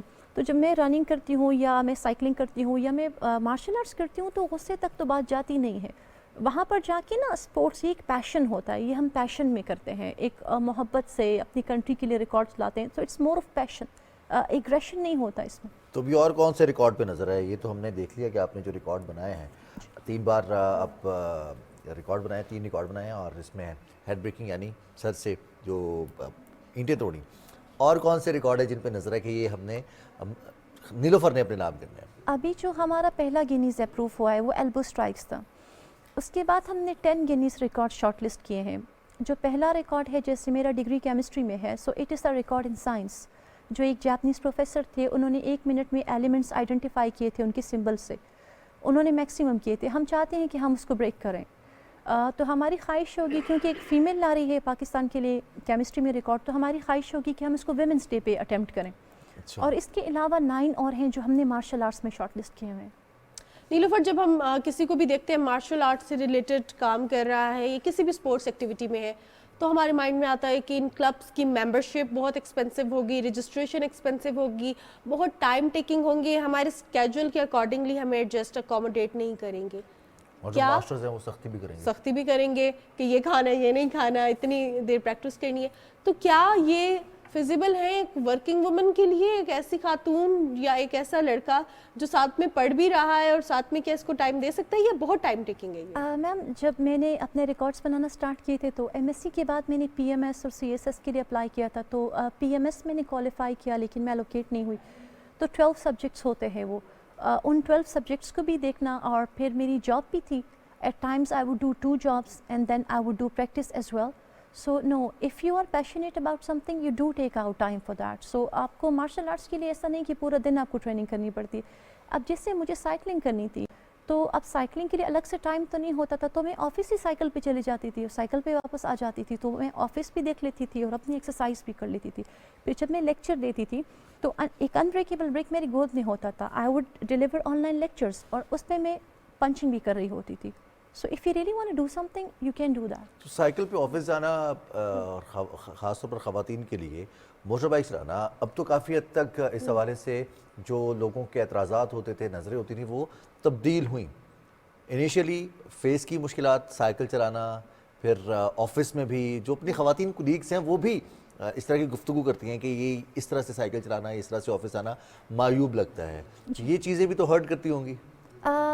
سر ہمارے پشتوں میں غنی خان کہتے ہیں نا کہ نارمل بندے کو میں نے کچھ کرتے نہیں دیکھا, ہمیشہ پاگل کو ہی میں نے کامیاب ہوتے دیکھا. تو ہم اتنے پاگل تھے کہ دنیا ہمیں نالائق لگتی تھی, تو ہم نے کہ تو نالائق ہیں بولتے رہتے.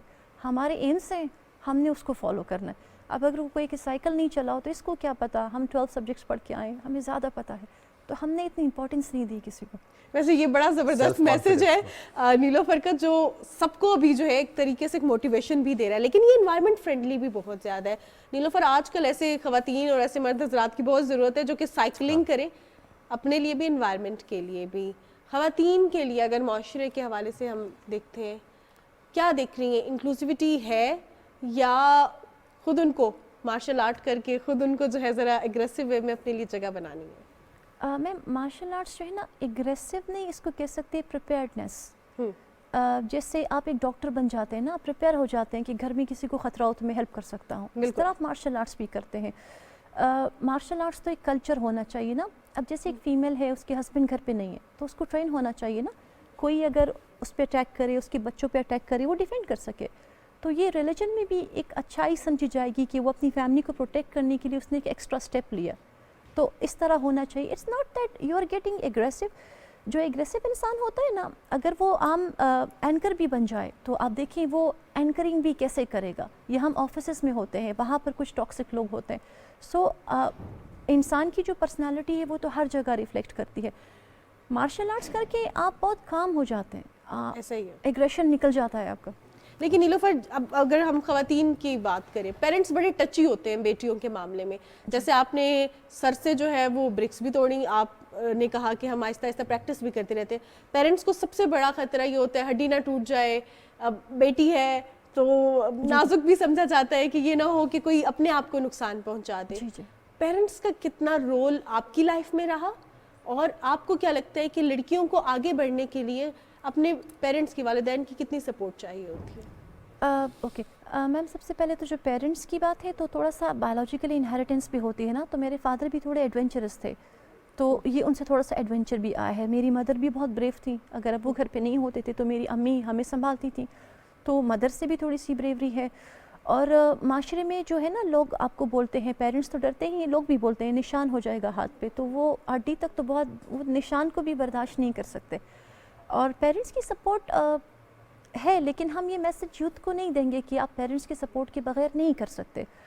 سپورٹ مل جائے تو اچھا ہے, اگر سپورٹ نہیں ملے تو اللہ نے انسان کو پھر بھی اتنا کیپیبل بنایا ہے کہ وہ بغیر سپورٹ کی بھی اپنی گولز کو اچیو کر سکتا ہے. اچھا, ابھی تک جتنی گفتگو ہم نے مارشل آرٹس کے حوالے سے کی ہے اور سیلف ڈیفینس کے حوالے سے کی ہے, تیاری کے حوالے سے کی ہے, اس کو تو ہمارے ایجوکیشن کا, ہمارے کورس آؤٹ لائن کا حصہ ہونا چاہیے گراس روٹ لیول سے. جی بالکل. تو اس کے لیے کیا ایڈوائز کریں گی, کس ایج سے سٹارٹ کرنا چاہیے اور کن بچوں پہ زیادہ فوکس کرنا چاہیے؟ سر سب سے پہلے نا ایجوکیشن جو ہے وہ ضروری ہے. تو جیسے اگر ایک مدر جو ہے نا اس کو نالج ہوگا تو وہ اپنے بچوں کی ڈائٹ پہ فوکس کرے گی, اور پھر وہ دیکھے گی کہ میرے بچے کی یہ جگہ کمزور ہے تو اس کو اس چیز کی کنڈیشننگ کی ضرورت ہے. اور اپنے بچے کی نیڈ کی, اب سب انسان ایک لیول کے نہیں ہوتے, ہر بندے کی ڈفرینٹ نیڈ ہوتی ہے, تو اس کی فزیک کے اکارڈنگلی وہ اس کو ایکسرسائز سمجھائے گی.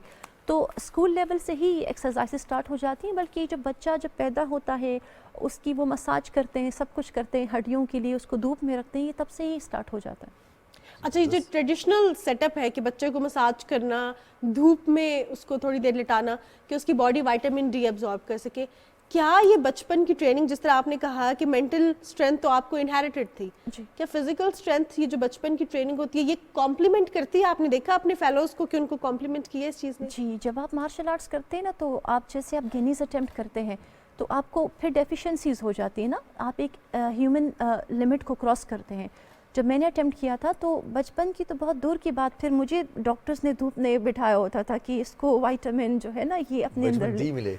क्योंकि मेरे अपनी विटामिन डेफिशिएंसी, जितना आप खुराक लेते हैं ना उतना आप काम कर सकते हैं। तो अगर आपने डाइट सही नहीं ली और आपने एक्सरसाइज ज़्यादा कर दी तो जो आपकी बॉडी में स्टोर्ड होता है वो रिलीज़ होने लगता है, तो आपको डेफिशिएंसी होती है, आपको तकलीफ़ होना शुरू हो जाती है। तो ये बचपन का भी ज़रूरी है, और जब आप मार्शल आर्ट्स करते हैं तो आपको एडल्टहुड में भी वो धूप में बैठाते हैं, आपको विटामिन के इंजेक्शंस पीने पड़ते हैं, पेन किलर्स लगाते हैं। डिसिप्लिन कितना सिखाया आपको मार्शल आर्ट्स ने? I am a team lead in office, और मैं फोर्थ टाइम है कि मैं कंसेक्टिवली फर्स्ट हूँ, तो वो स्पोर्ट्स से आया। मैं ख़ुद भी बहुत ज़्यादा जुनूनी हूँ और बाकियों को भी मैंने बड़ा टफ़ टाइम दिया होता है अपनी टीम को कि बच्चे मुझे तो आदत है जीतने की, तो आप लोगों ने जीतना है। तो ये तो रुकावट भी बन जाती है सम टाइम कि ये तो जुनूनी है, हम इनके साथ काम नहीं करेंगे। लकीली दे रिस्पॉन्डेड, वो खुश थे कि वर्ल्ड चैम्पियन है। मैम सर में दर्द है। बच्चे दर्द क्या होता है? मैंने 1000 पत्थर तोड़े थे और अपने माइंड को कहा था कि मुझे दर्द नहीं हो रहा। तो जी मैम ठीक है। तो लाइक ना मेरे सामने एक्सक्यूज़ चलती है, क्योंकि वो मार्शल आर्ट्स ने इतनी ट्रेन कर दिया है हमें। डाइट ठीक हो गई है, हम रूटीन ठीक हो गई है, बाइक से ज़्यादा मुझे साइकिलिंग पसंद है, हाइक्स करते हैं, तो डिसिप्लिन आ जाता है लाइफ में। नीलोफर, बहुत से टैलेंटेड लोग हैं, अपने टैलेंट को पॉलिश करना चाहते हैं, रिकॉर्ड बनाना चाहते हैं पाकिस्तान के लिए। Guinness book of world record में किस तरह नाम दर्ज करवाते हैं, किस तरह रजिस्टर करवाते हैं अपने आप को? जी, first of all the good thing is it's totally free. आप एक वेबसाइट पे रिकॉर्ड्स देखते हो और आप देखते हो कि ये मैं तोड़ सकता हूँ, तो आप उसको चैलेंज कर देते हो।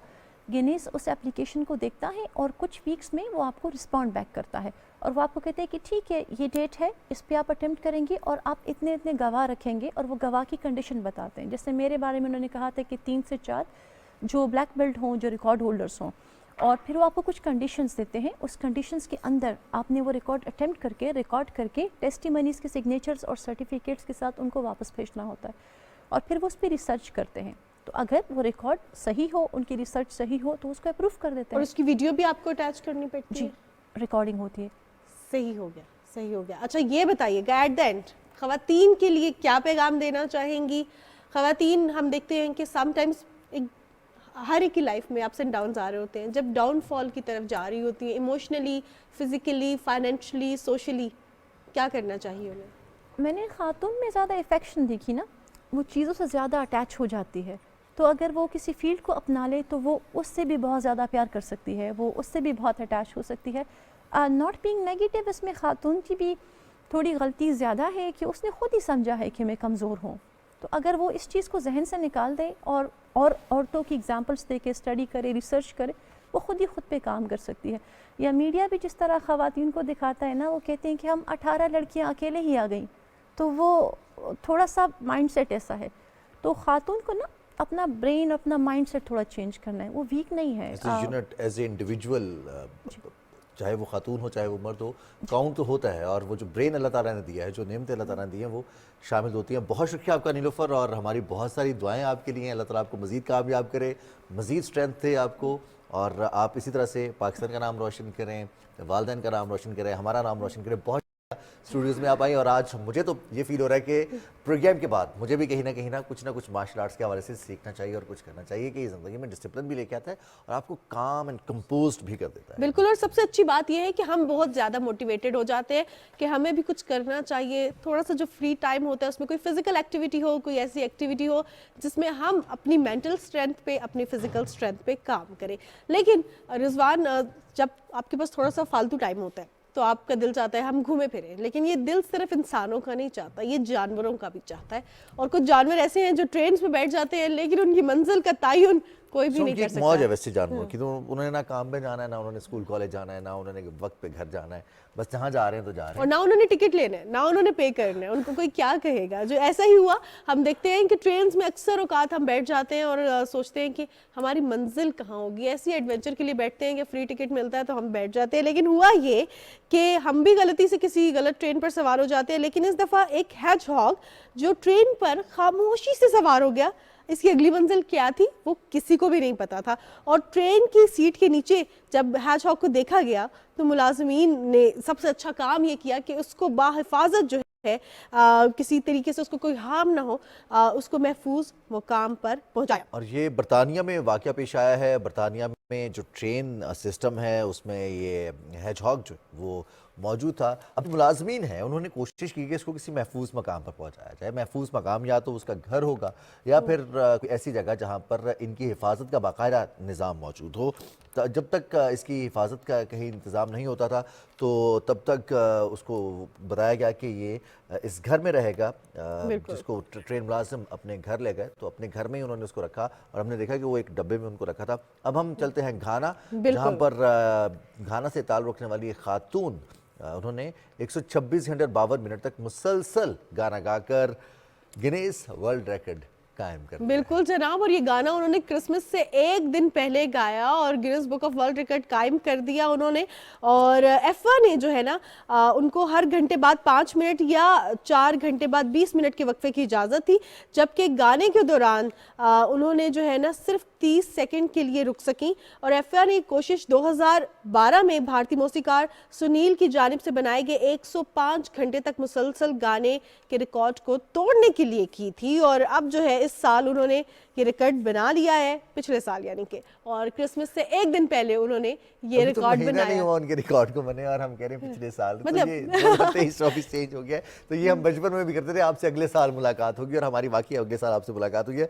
अब रस्सियों पर चलने के मनाज़िर हमने बहुत दफ़ा देखा, सर्कस में भी ऐसा होता है, बहुत सारे ऐसे लोग हैं जो ट्रिक्स करते हैं और रस्सियों पर चलते हैं और उसके लिए बैलेंस करते हैं। समटाइम्स एक बड़ा तवील सा रॉड होता है अपने हाथ में, उसको बैलेंस करते हैं और फिर रस्सियों पर चलते हैं और उसके ज़रिए रिकॉर्ड बनाते हैं। अब ये शख्स हैं जो हमारे सामने हैं। बिल्कुल जनाब, और ये जो है स्लीक वॉक कर रहे हैं और ये पता है कितनी बुलंदी पर कर रहे हैं, 1901 मीटर की बुलंदी पर ये कर रहे हैं।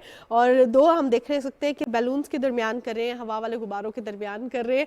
अगर गुब्बारा भी डिसबैलेंस हुआ, रस्सी भी डिसबैलेंस हुई, बहुत बड़ा रिस्क है, लेकिन जो बैलेंस मेंटेन किया हुआ है इन्होंने, ओ माय गॉड, किसी ने सोचा भी नहीं था। 2 किलोमीटर 1.9 किलोमीटर बुलंदी ज़मीन से, अगर हम 2 किलोमीटर हमें चलना पड़ जाए समटाइम्स तो मुश्किल होता है कि इतनी दूर तक हम कैसे जाएंगे। लेकिन अगर यही वर्टिकली अगर हम हाइट मेजर करें तो ये कितनी बुलंदी पर बनता है। और फिर वहाँ पर हवा का दबाव मुख्तलिफ है, एनवायरनमेंट मुख्तलिफ है, और फिर बैलून्स में जो ये गुब्बारे हैं, गर्म हवा से उड़ने वाले गुब्बारे, उनके दरमियान चलना बगैर किसी सपोर्ट के। आई थिंक इनके पास पैराशूट वगैरह भी होगा, ऑब्वियसली वो हिफाजती तो इकदाम किए होंगे, लेकिन रिजवान जब हम ऊपर से नीचे देखते हैं ना, ऐसे ही हम परेशान हो जाते हैं। लेकिन परेशान नहीं होना, कहते हैं practice makes a man perfect, और प्रैक्टिस से ही आप आलमी रिकॉर्ड भी कायम करते हैं। एक और आलमी रिकॉर्ड बास्केटबॉल की दुनिया से आपको बताते हैं कि क्या आलमी रिकॉर्ड कायम किया गया। का एक रिकॉर्ड था, वो एक ट्रिक था, वो एक एड में था, वो बॉल यहाँ पे घुमा के फेंकते तो वो घूमता यहाँ से आ जाता था। लेकिन ये एक्चुअल में बास्केटबॉल है जिसको घुमाया गया है और ये 10.35 सेकंड तक इसको घुमाया गया, जिसके बाद उन्होंने रिकॉर्ड कायम किया। और ये देखिए अपने ये बास्केटबॉल्स उनके ना सिर्फ जो पाँव हैं उन पर घूम रहे हैं, बल्कि उनके हाथों पर भी हैं, और एक उन्होंने अपने चेहरे के सामने भी एक ऐसी सपोर्ट और बैक वक्त सारे घूम रहे हैं बास्केटबॉल। क्या जबरदस्त क्रिकेट कायम किया है। और ये वही बात है कि प्रैक्टिस से आता है, और practice makes a man perfect. किसी भी चीज़ को अगर आप करना चाहते हैं तो उसकी प्रैक्टिस करें, और उसमें आप तभी कामयाबी हासिल कर सकेंगे जब आप उसकी प्रैक्टिस करते रहेंगे। लेकिन एक प्रैक्टिस हम करते थे, उस पर भी हम बात करेंगे, लेकिन अब जिस तरह हम न्यूज़ शामिल करने से पहले बात कर रहे थे फिजिकल स्ट्रेंथ के हवाले से, हमारे साथ नीलोफर मौजूद थी जो कि मार्शल आर्टिस्ट है। उन्होंने सर से भी ईंटें तोड़ी, हाथों से भी तोड़ी। ये स्ट्रेंथ कितनी ज़्यादा ज़रूरी है। हम जब भी स्पोर्ट्स के बारे में बात करते हैं, किसी हम ट्रेनर को बुलाते हैं, किसी भी स्पोर्ट्समैन को बुलाते हैं, तो वो यही कहता है, स्पोर्ट्स पर्सन भी, फिजिकल ट्रेनिंग रिक्वायर्ड है। अब फिजिकल ट्रेनिंग होती क्या है, कितना टफ टाइम देते हैं ट्रेनर्स, ये हम जानेंगे ट्रेनर से ही। जी, और मोहसिना ज़फ़र महमूद साहिबा हमारे साथ मौजूद है जो कि फ़िज़िकल स्ट्रेंथ ट्रेनर हैं, माहिर सेहत हैं। और इनकी एक ख़ास बात यह है कि जो मुदाफ़ती निज़ाम है उसको बेहतर बनाने के लिए, और अगर खुदा ना खास्ता कहीं हमारे किसी एक ऑर्गन ने हमें काम वो एक ऑर्गन जो है उस मुतासर हुआ है अल्लाह ताला की तरफ से पैदाइशी तौर पर, अगर वो ऑर्गन काम नहीं कर रहा, जिसे हम अफराद बाहम माजूरी भी कहते हैं, तो उनके लिए कितनी ज़्यादा ज़रूरी होती है फ़िज़िकल फ़िटनेस, इस पर भी बात करेंगे। हमारे प्लेयर्स भी वर्जिश करते हैं और वो उनका भी ये कहना है कि हमें फोकस्ड रहने में मदद मिलती है। तो मोहसिना, अस्सलाम वालेकुम, आपको खुशामदीद कहते हैं, कैसी हैं आप? मैं बिल्कुल ठीक, आप बताइए। अल्हम्दुलिल्लाह ठीक ठाक। अब हम बात कर रहे थे मार्शल आर्ट्स की भी पहले, और उसमें भी हमें یہ تو فیل ہوا کہ یہ ایسی چیز ہے فزیکل فٹنس اور فزیکل اسٹرینتھ کہ یہ آپ کی مینٹل اسٹرینتھ کا باعث بنتی ہے. آپ کیا کہتی ہیں اس بارے میں؟ یہ بالکل صحیح بات ہے کہ لٹرلی ہماری فزیکل فٹنس جو ہے وہ ہماری مینٹل ہیلتھ کا بہت بڑا بنتی ہے، ذریعہ بنتی ہے، اور دونوں چیزیں انٹر کنیکٹڈ ہوتی ہیں آپس میں، کیونکہ ہمارا جب تک دماغ ٹھیک نہیں ہوتا ہماری باڈی ٹھیک نہیں رہتی. تو پہلے بھی لوگوں کو کہتی ہوں اور اب پھر یہ چیز میں کہوں گی کہ 2 ٹائپس آف پینز ہوتی ہیں، ایک مینٹل پین ہوتی ہے اور ایک فزیکل پین ہوتی ہے. ٹھیک ہے، تو جب تک ہم اپنے دماغ سے اپنی اس چیز کو نہیں نکالیں گے نا کہ ہمیں درد ہے تو وہ ہمیں رہے گا. ہمارے مائنڈ میں اگر کہ ہمیں ایک چیز ہے تو وہ ہے، کیونکہ ہماری باڈی کا جتنا بھی نظام ہے وہ ہمارے دماغ سے چل رہا ہوتا ہے. ٹھیک ہے، دماغ ہمیں میسج آگے پاس کرتا ہے ہماری باڈی کو. ہماری ایک فنگر بھی جو موو ہو رہی ہوتی ہے وہ ہمارے دماغ کے ہی ذریعے سے آ رہی ہوتی ہے کہ ہمیں وہ میسج پاس کرتی ہے. ٹھیک ہے، اور پھر وہ آگے ہماری فنگرز موو ہوتی ہے. تو وہ اس طرح سے جیسے ایک کمپیوٹر سسٹم ہوتا ہے، تو وہ ایک طرح سے ہماری باڈی کا جو کمپیوٹر سسٹم مین جو مدر بورڈ ہے وہ ہمارا برین ہے. تو وہ اگر ہم اپنے برین سے چیز نکالیں گے نا کہ ہمیں درد نہیں ہو رہا تو وہ پھر اسی طرح سے بڑھ رہے گا. تو یہ چیز ہے کہ مینٹل پین اور فزیکل پین، مینٹل اور فزیکل جو ایشوز ہوتے ہیں وہ انٹر کنیکٹ کرتے ہیں. محسنہ، ہم اکثر کہتے ہیں کہ یہ فزیکلی اسٹرانگ ہے. اب فزیکلی اسٹرانگ کی ڈیفینیشن پہ کون سے لوگ آتے ہیں؟ فزیکلی اسٹرانگ، اچھا ہم لوگ اکثر لوگ ہوتے ہیں جو یہ سمجھتے ہیں کہ اچھا یہ ہیلدی ہے، تو یہ کچھ لوگ ایسے ہوتے ہیں کہ وہ یہ سمجھتے ہیں کہ ہیلدی ہے تو چلو یہ فزیکلی اسٹرانگ ہے. نہیں، کچھ لوگ ایسے ہوتے ہیں وہ صرف دکھ رہے ہوتے ہیں موٹے یا ہیلدی لائک چبی دکھ رہے ہوتے ہیں، وہ انٹرنلی ٹھیک نہیں ہوتے ہیں.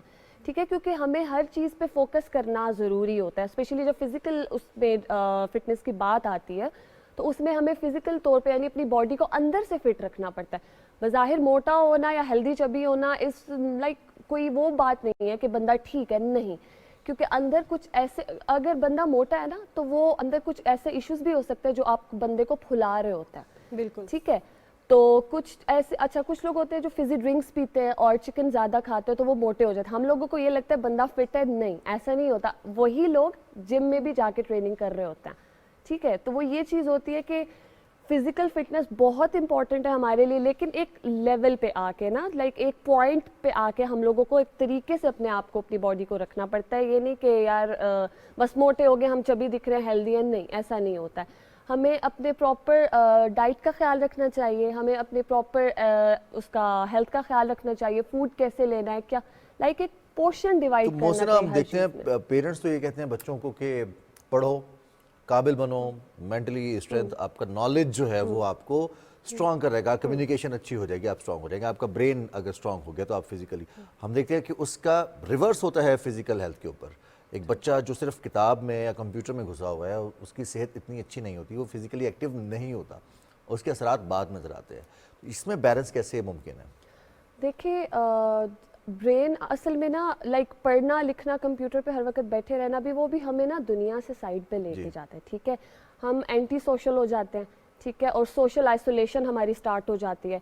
تو بندہ اس دماغ تو تیز ہوتا ہے پڑھنے سے، لیکن وہ یہ چیز ہے آپ کی باڈی تو ایک جگہ سٹک ہو جاتی ہے نا، آپ اپنی باڈی کو موو نہیں کر رہے ہو. ٹھیک ہے، آپ کسی موومنٹ میں نہیں لا رہے ہو. اچھا میرے پاس کچھ پیشنٹس ایسے آئے ہیں، کچھ اسپیشلی ینگسٹرز ایسے آئے ہیں یونیورسٹی کے، تو انہوں نے یہ چیز ہمیں بتائی ہے کہ ہم لوگوں مطلب باڈی ایشوز کے ساتھ جب وہ آئے ہیں تو ہم لوگوں نے مین چیز ان کو یہ بتائی ہے کہ پڑھنا. اچھا سی ایس ایس کا ایک پیشنٹ تھا، میں آپ کو ایک چیز بتاؤں، ایک سی ایس ایس کا پیشنٹ میرے پاس آیا، اس نے مجھے بتایا کہ میں لائک میری باڈی ایسے کہ جیسے اس میں جان نہیں ہے، اور میں چلتا ہوں تو مجھے ایسے لگتا ہے جیسے میری ٹانگیں نا لڑکھڑا رہی ہیں، تو میں بس جاتا ہوں پڑھتا ہوں، پیپر دینے جاتا ہوں، واپس آ کے مطلب میرا یہی روٹین رہی ہے نا اس طرح سے. تو یہ چیز نا ہمیں تھوڑا سا فوکس کرنا چاہیے کہ بندے کو باہر نکلنا چاہیے، اپنی فزیکل ایکسرسائزز کرنی چاہیے، اپنی باڈی کو موومنٹ دینی چاہیے. ٹھیک ہے، اور اسٹرینتھ ٹریننگ کرنی چاہیے جس سے ایٹ لیسٹ آپ کی باڈی ہیلدی ہو. نہ آپ دکھنے میں ہیلدی نہ ہو، آپ انٹرنلی بھی ہیلدی ہو تاکہ ایگزیکٹلی جا کے پتہ چلے اگر آپ کوئی کام کرے تو پتہ چلے کہ یا ہی از اور شی از فزیکلی. محسنہ، بچپن میں بچوں کو اوور ایٹ کرایا جاتا ہے تاکہ وہ تھوڑے بلکی نظر آئے، کیونکہ پیرنٹس کو بھی اور لوگوں کو بھی یہ لگتا ہے کہ اگر بچہ سلم ہے تو یہ ہیلدی نہیں ہے. بچے کو جو شروع میں اوور ویٹ ہم کر دیتے ہیں، یہ فیوچر میں کتنا ہمارے لیے خطرناک ثابت ہو جاتا ہے. دیکھیں اکارڈنگ ٹو ایج بندے کو ویٹ کر لینا چاہیے. ٹھیک ہے، اب جیسے 3 سال کا بھی بچہ ہے نا تو اس کو بھی اس کے اکارڈنگلی ویٹ ماں کو یعنی اتنا ہی کھلانا چاہیے. بندے کو مطلب وہ کیا کہتے ہیں کھانے سے نا موٹا ہوتا ہے بندہ ویسے؟ ٹرو دیٹ ہوتا ہے، لیکن وہ کھانا بھی یہ نہیں کہ زیادہ کھاؤ تو نہیں، وہ کھانے بھی اسپیسیفک کچھ ایسے جیسے فیٹس، کچھ بندے کو فیٹس چاہیے، کیلوریز چاہیے، پروٹینس چاہیے، تو وہ اکارڈنگلی اس چیز کے اکارڈنگ جو آپ کی باڈی کو نیڈ ہوتی ہے نا، جس چیز میں جیسے کیلشیم کی آپ کی باڈی میں کمی ہے تو آپ چاہے تو آپ سپلیمنٹس لو، ٹھیک ہے، بجائے اس کے کہ آپ سپلیمنٹس لو آپ دودھ پی لو، آپ ہیلدی اس وے میں جاؤ تاکہ آپ کی باڈی فٹ رہے. تو جیسے آپ نے بات کی بچوں کی، تو اس میں کہ اکارڈنگ ٹو ایج آپ کو اپنی باڈی کو فٹ رکھنا چاہیے، چاہے وہ بچے ہیں چاہے وہ بڑے ہیں، ٹھیک ہے. تو اب جیسے ایک ماں اپنے بچے کو کھلا پلا رہی ہے، ٹھیک ہے فائن، ایک ایج ہوتی ہے اسپیسیفک، یعنی 2.5 ایئر سے لے کے 10 یا 12 ایئرس کے یعنی جو بچے ہوتے ہیں ان کی وہ ایسی ایک آپ کی میٹابولزم اس ایج میں بوسٹ کر رہا ہوتا ہے، ٹھیک ہے. تو آپ کو نا طرح طرح کی چیز کی کریونگ بھی اس بچے کو ہوتی ہے. تو آپ لیکن یہ نہیں کہ جو بچے کا دل ہے وہ کھلا دو، ٹھیک ہے فار دا ٹائم بینگ آپ کھلا دیتے ہو، لیکن آپ یہ بھی تو دیکھو کہ اس کے بیکورڈ آپ کا ایشو کیا جا رہا ہے بچے کو. اب جیسے بچہ ہے وہ کہتا ہے کہ جی مجھے فاسٹ فوڈ کھانا ہے، وہ بچہ کھاتا رہتا ہے، اب اس کا بیکورڈ بھی تو آپ دیکھو، تو اس کا معدہ خراب ہوتا ہے، اسٹمک ایشو ہوتا ہے، وہ بجائے اس کے کہ آپ اچھی طرف جاؤ وہ بچہ آٹومیٹکلی خراب راستے پہ جاتا ہے. بالکل صحیح. اب ہم جو اکثر بات کرتے ہیں فزیکلی واک کرنا، اسٹیمنا تو بلڈ ہو جاتا ہے، واک کی، رننگ کی، ہائیک پہ چلے گئے، اپنے گھر کے کام کر لیے، چیزیں اٹھا لینا، سیڑھیاں چڑھ جانا، یہ تو کسے ہماری اسٹرینتھ یا اسٹیمنا ہمارا ہے. لیکن اسٹرینتھ ایک ڈیفرنٹ چیز ہے، وہ طاقت ہوتی ہے. دیکھنے جم میں جو جاتے ہیں اگر ان کے مسلز بلڈ ہو رہے ہیں تو وہ اسٹرانگ بلڈ کے ہیں، اور وہ ہیلدی نہیں ہے وہ اسٹرانگ ہے.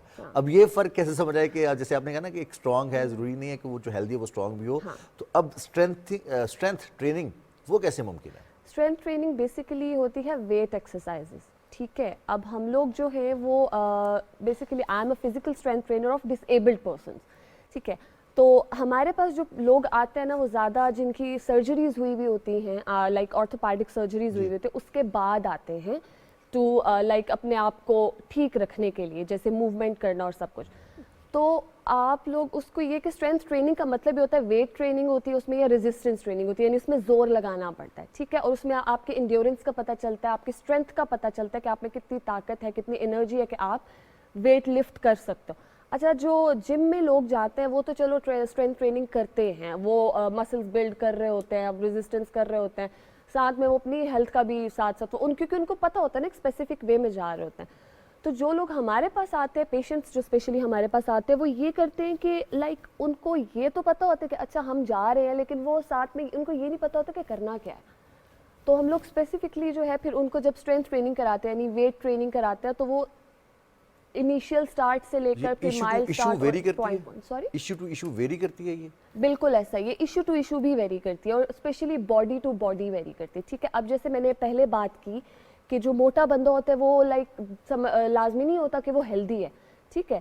تو وہ یہ ہوتا ہے اچھا اب باڈی ٹو باڈی اس طرح سے ویری کرتے ہیں کہ ہم لوگ ویٹ بھی ایک باڈی کو دیکھ کر اٹھواتے ہیں. اب جیسے بہت ہیلدی بندہ تو اس کو ہم ٹھیک ہے اسٹرینتھ ٹریننگ کروانی ہے، لیکن نہیں، پہلے اس کو ہم لوگ اس کا ویٹ کٹ ڈاؤن کرائیں گے، اس کے بعد ہم اس کو اس کے اسپیسیفک لیول پہ لا کے جتنا ہمیں چاہیے کہ اس بندے کو اس کی ایشو کے اکارڈنگ اس کو ویٹ اٹھانے، اس کی اسٹرینتھ ٹریننگ کرنی ہے، اس کے اکارڈنگلی پھر ہم کراتے ہیں. اسٹرینتھ ٹریننگ کرنا بھی اتنا آسان نہیں ہوتا جتنا لوگوں نے سمجھا ہوا ہوتا ہے کہ اچھا چلو ہم لوگوں نے یہ کر لیا. اسٹرینتھ ٹریننگ میں بہت ساری ایکسرسائزز بھی، پھر ویٹ لفٹنگ، ریزسٹنس، ہر طرح کی ایکسرسائز آتی ہے، لیکن مین فوکس ہمارا ویٹ لفٹنگ اور ریزسٹنس ہوتا ہے کیونکہ جس میں انڈیورنس پتہ چلتی ہے. محسنہ آپ نے کہا کہ آرتھوپیڈک سرجری کے بعد لوگ آتے ہیں، اکثر اوقات جو ایلڈرلی پیشنٹس ہوتے ہیں، فیمر فریکچر ہوا، کولے کی ہڈی ٹوٹی، اس کے بعد وہ ڈر بھی اتنا جاتے ہیں کہ وہ واک زیادہ نہیں کرتے. ان کو اکثر ڈاکٹر کہتے ہیں تھوڑی واک کریں، پھر وہ ڈرتے ہیں کچھ اٹھاتے ہوئے بھی.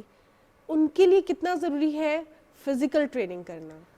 ان کے لیے سب سے زیادہ ضروری ہے سب سے پہلے اپنے ہیلتھ کو ٹھیک رکھنا، اس کے بعد آپ اپنی فزیکل ٹریننگ پہ آتے ہیں، ٹھیک ہے. اب ایک پیشنٹ آیا ہے سرجری کے بعد ہمارے پاس آیا، ہم لوگ سب سے پہلے فوکس کرتے ہیں ROM پہ. ROM means range of motion, ٹھیک ہے. اس کی اگر موومنٹ ٹھیک ہے اکارڈنگ، کیونکہ سٹارٹ میں تو ظاہر سرجری کے فوراً بعد تو وہ نارمل نہیں ہو سکتا، ٹھیک ہے. تو وہ انیشیل سٹارٹ لیتا ہے خود آہستہ آہستہ، ٹھیک ہے. اور ہمارا مین فوکس ہوتا ہے پہلے یہ بندہ موو کرے، چاہے وہ ہلکا سا بھی موو کر رہا ہے وہ موو کرے، ٹھیک ہے. اور تھوڑا سا فزیکلی اس کا ہمیں سمجھ آئے کہ یہ اچھا اسٹیبل ہے تو ہم اس کے اوپر کرواتے ہیں. تو فزیکل اسٹیبلٹی اور فزیکل لائک فٹ ہونا اس کے لیے زیادہ ضروری ہوتا ہے، اور اس کو انفیکٹ پھر اس وقت طاقت کی بھی ضرورت ہوتی ہے، فوڈ کے تھرو بھی اور ایکسرسائزز کے تھرو بھی.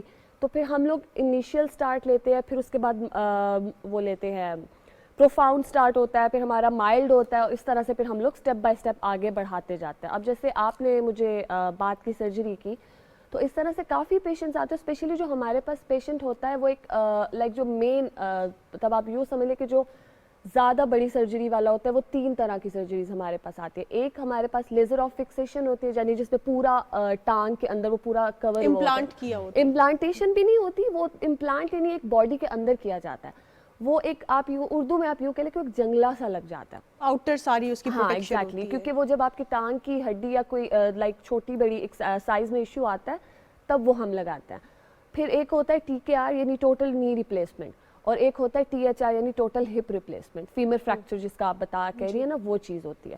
تو اس میں سب سے زیادہ مین فوکس ہمارا سب سے پہلا پوائنٹ یہ ہوتا ہے کہ ہم اس بندے کی باڈی موو کر رہی ہے یا نہیں, ٹھیک ہے. تو فزیکلی اگر بندہ اسٹیبل ہے تو ہم لوگ اسٹیپ بائی اسٹیپ چیزوں کو آگے لے کے جاتے ہیں.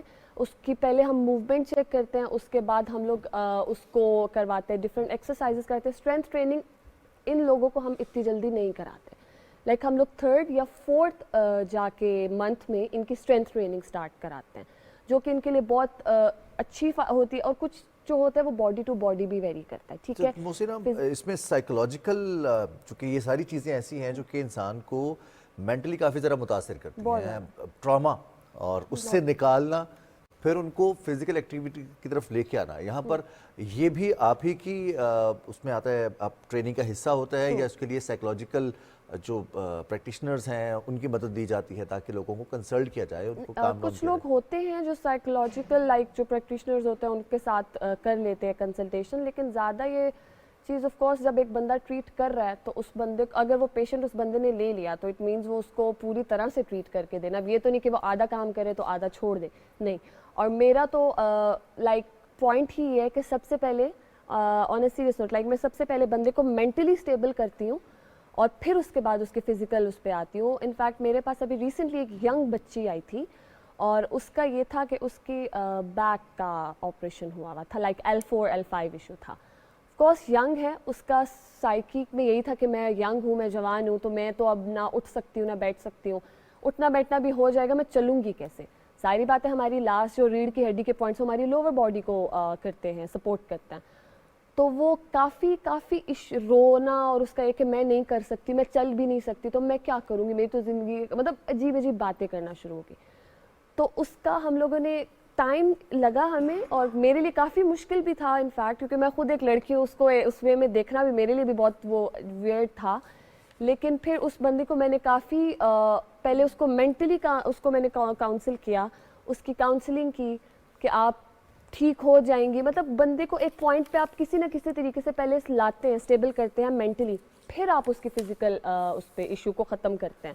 تو وہ اس کے آدھے سے زیادہ تو وہ بندہ جب مینٹلی اسٹیبل ہو جاتا ہے نا, تو وہ کہتا ہے کہ yes I can do that, I am impossible کی بجائے آئی ایم پاسبل, وہ چیز بن جاتی ہے. پازیٹیو فریم آف مائنڈ میں آتا ہے تو ٹرو دیٹ. اچھا محسنہ, جیسے ہم فزیکل اسٹرینتھ کے حوالے سے بات کرتے ہیں, آرتھوپیڈک سرجری کے بعد خدا نہ خواستہ ٹانگ کٹ گئی, ویل چیئر باؤنڈ ہو گئے, ایسے لوگوں کو کیا ایکٹیویٹیز کرنی چاہیے, کیونکہ ویٹ گین کا بھی بہت خطرہ ہو جاتا ہے جب آپ ویل چیئر باؤنڈ ہوتے ہیں, تو اس میں آپ کس طرح گائیڈ کرتی ہیں؟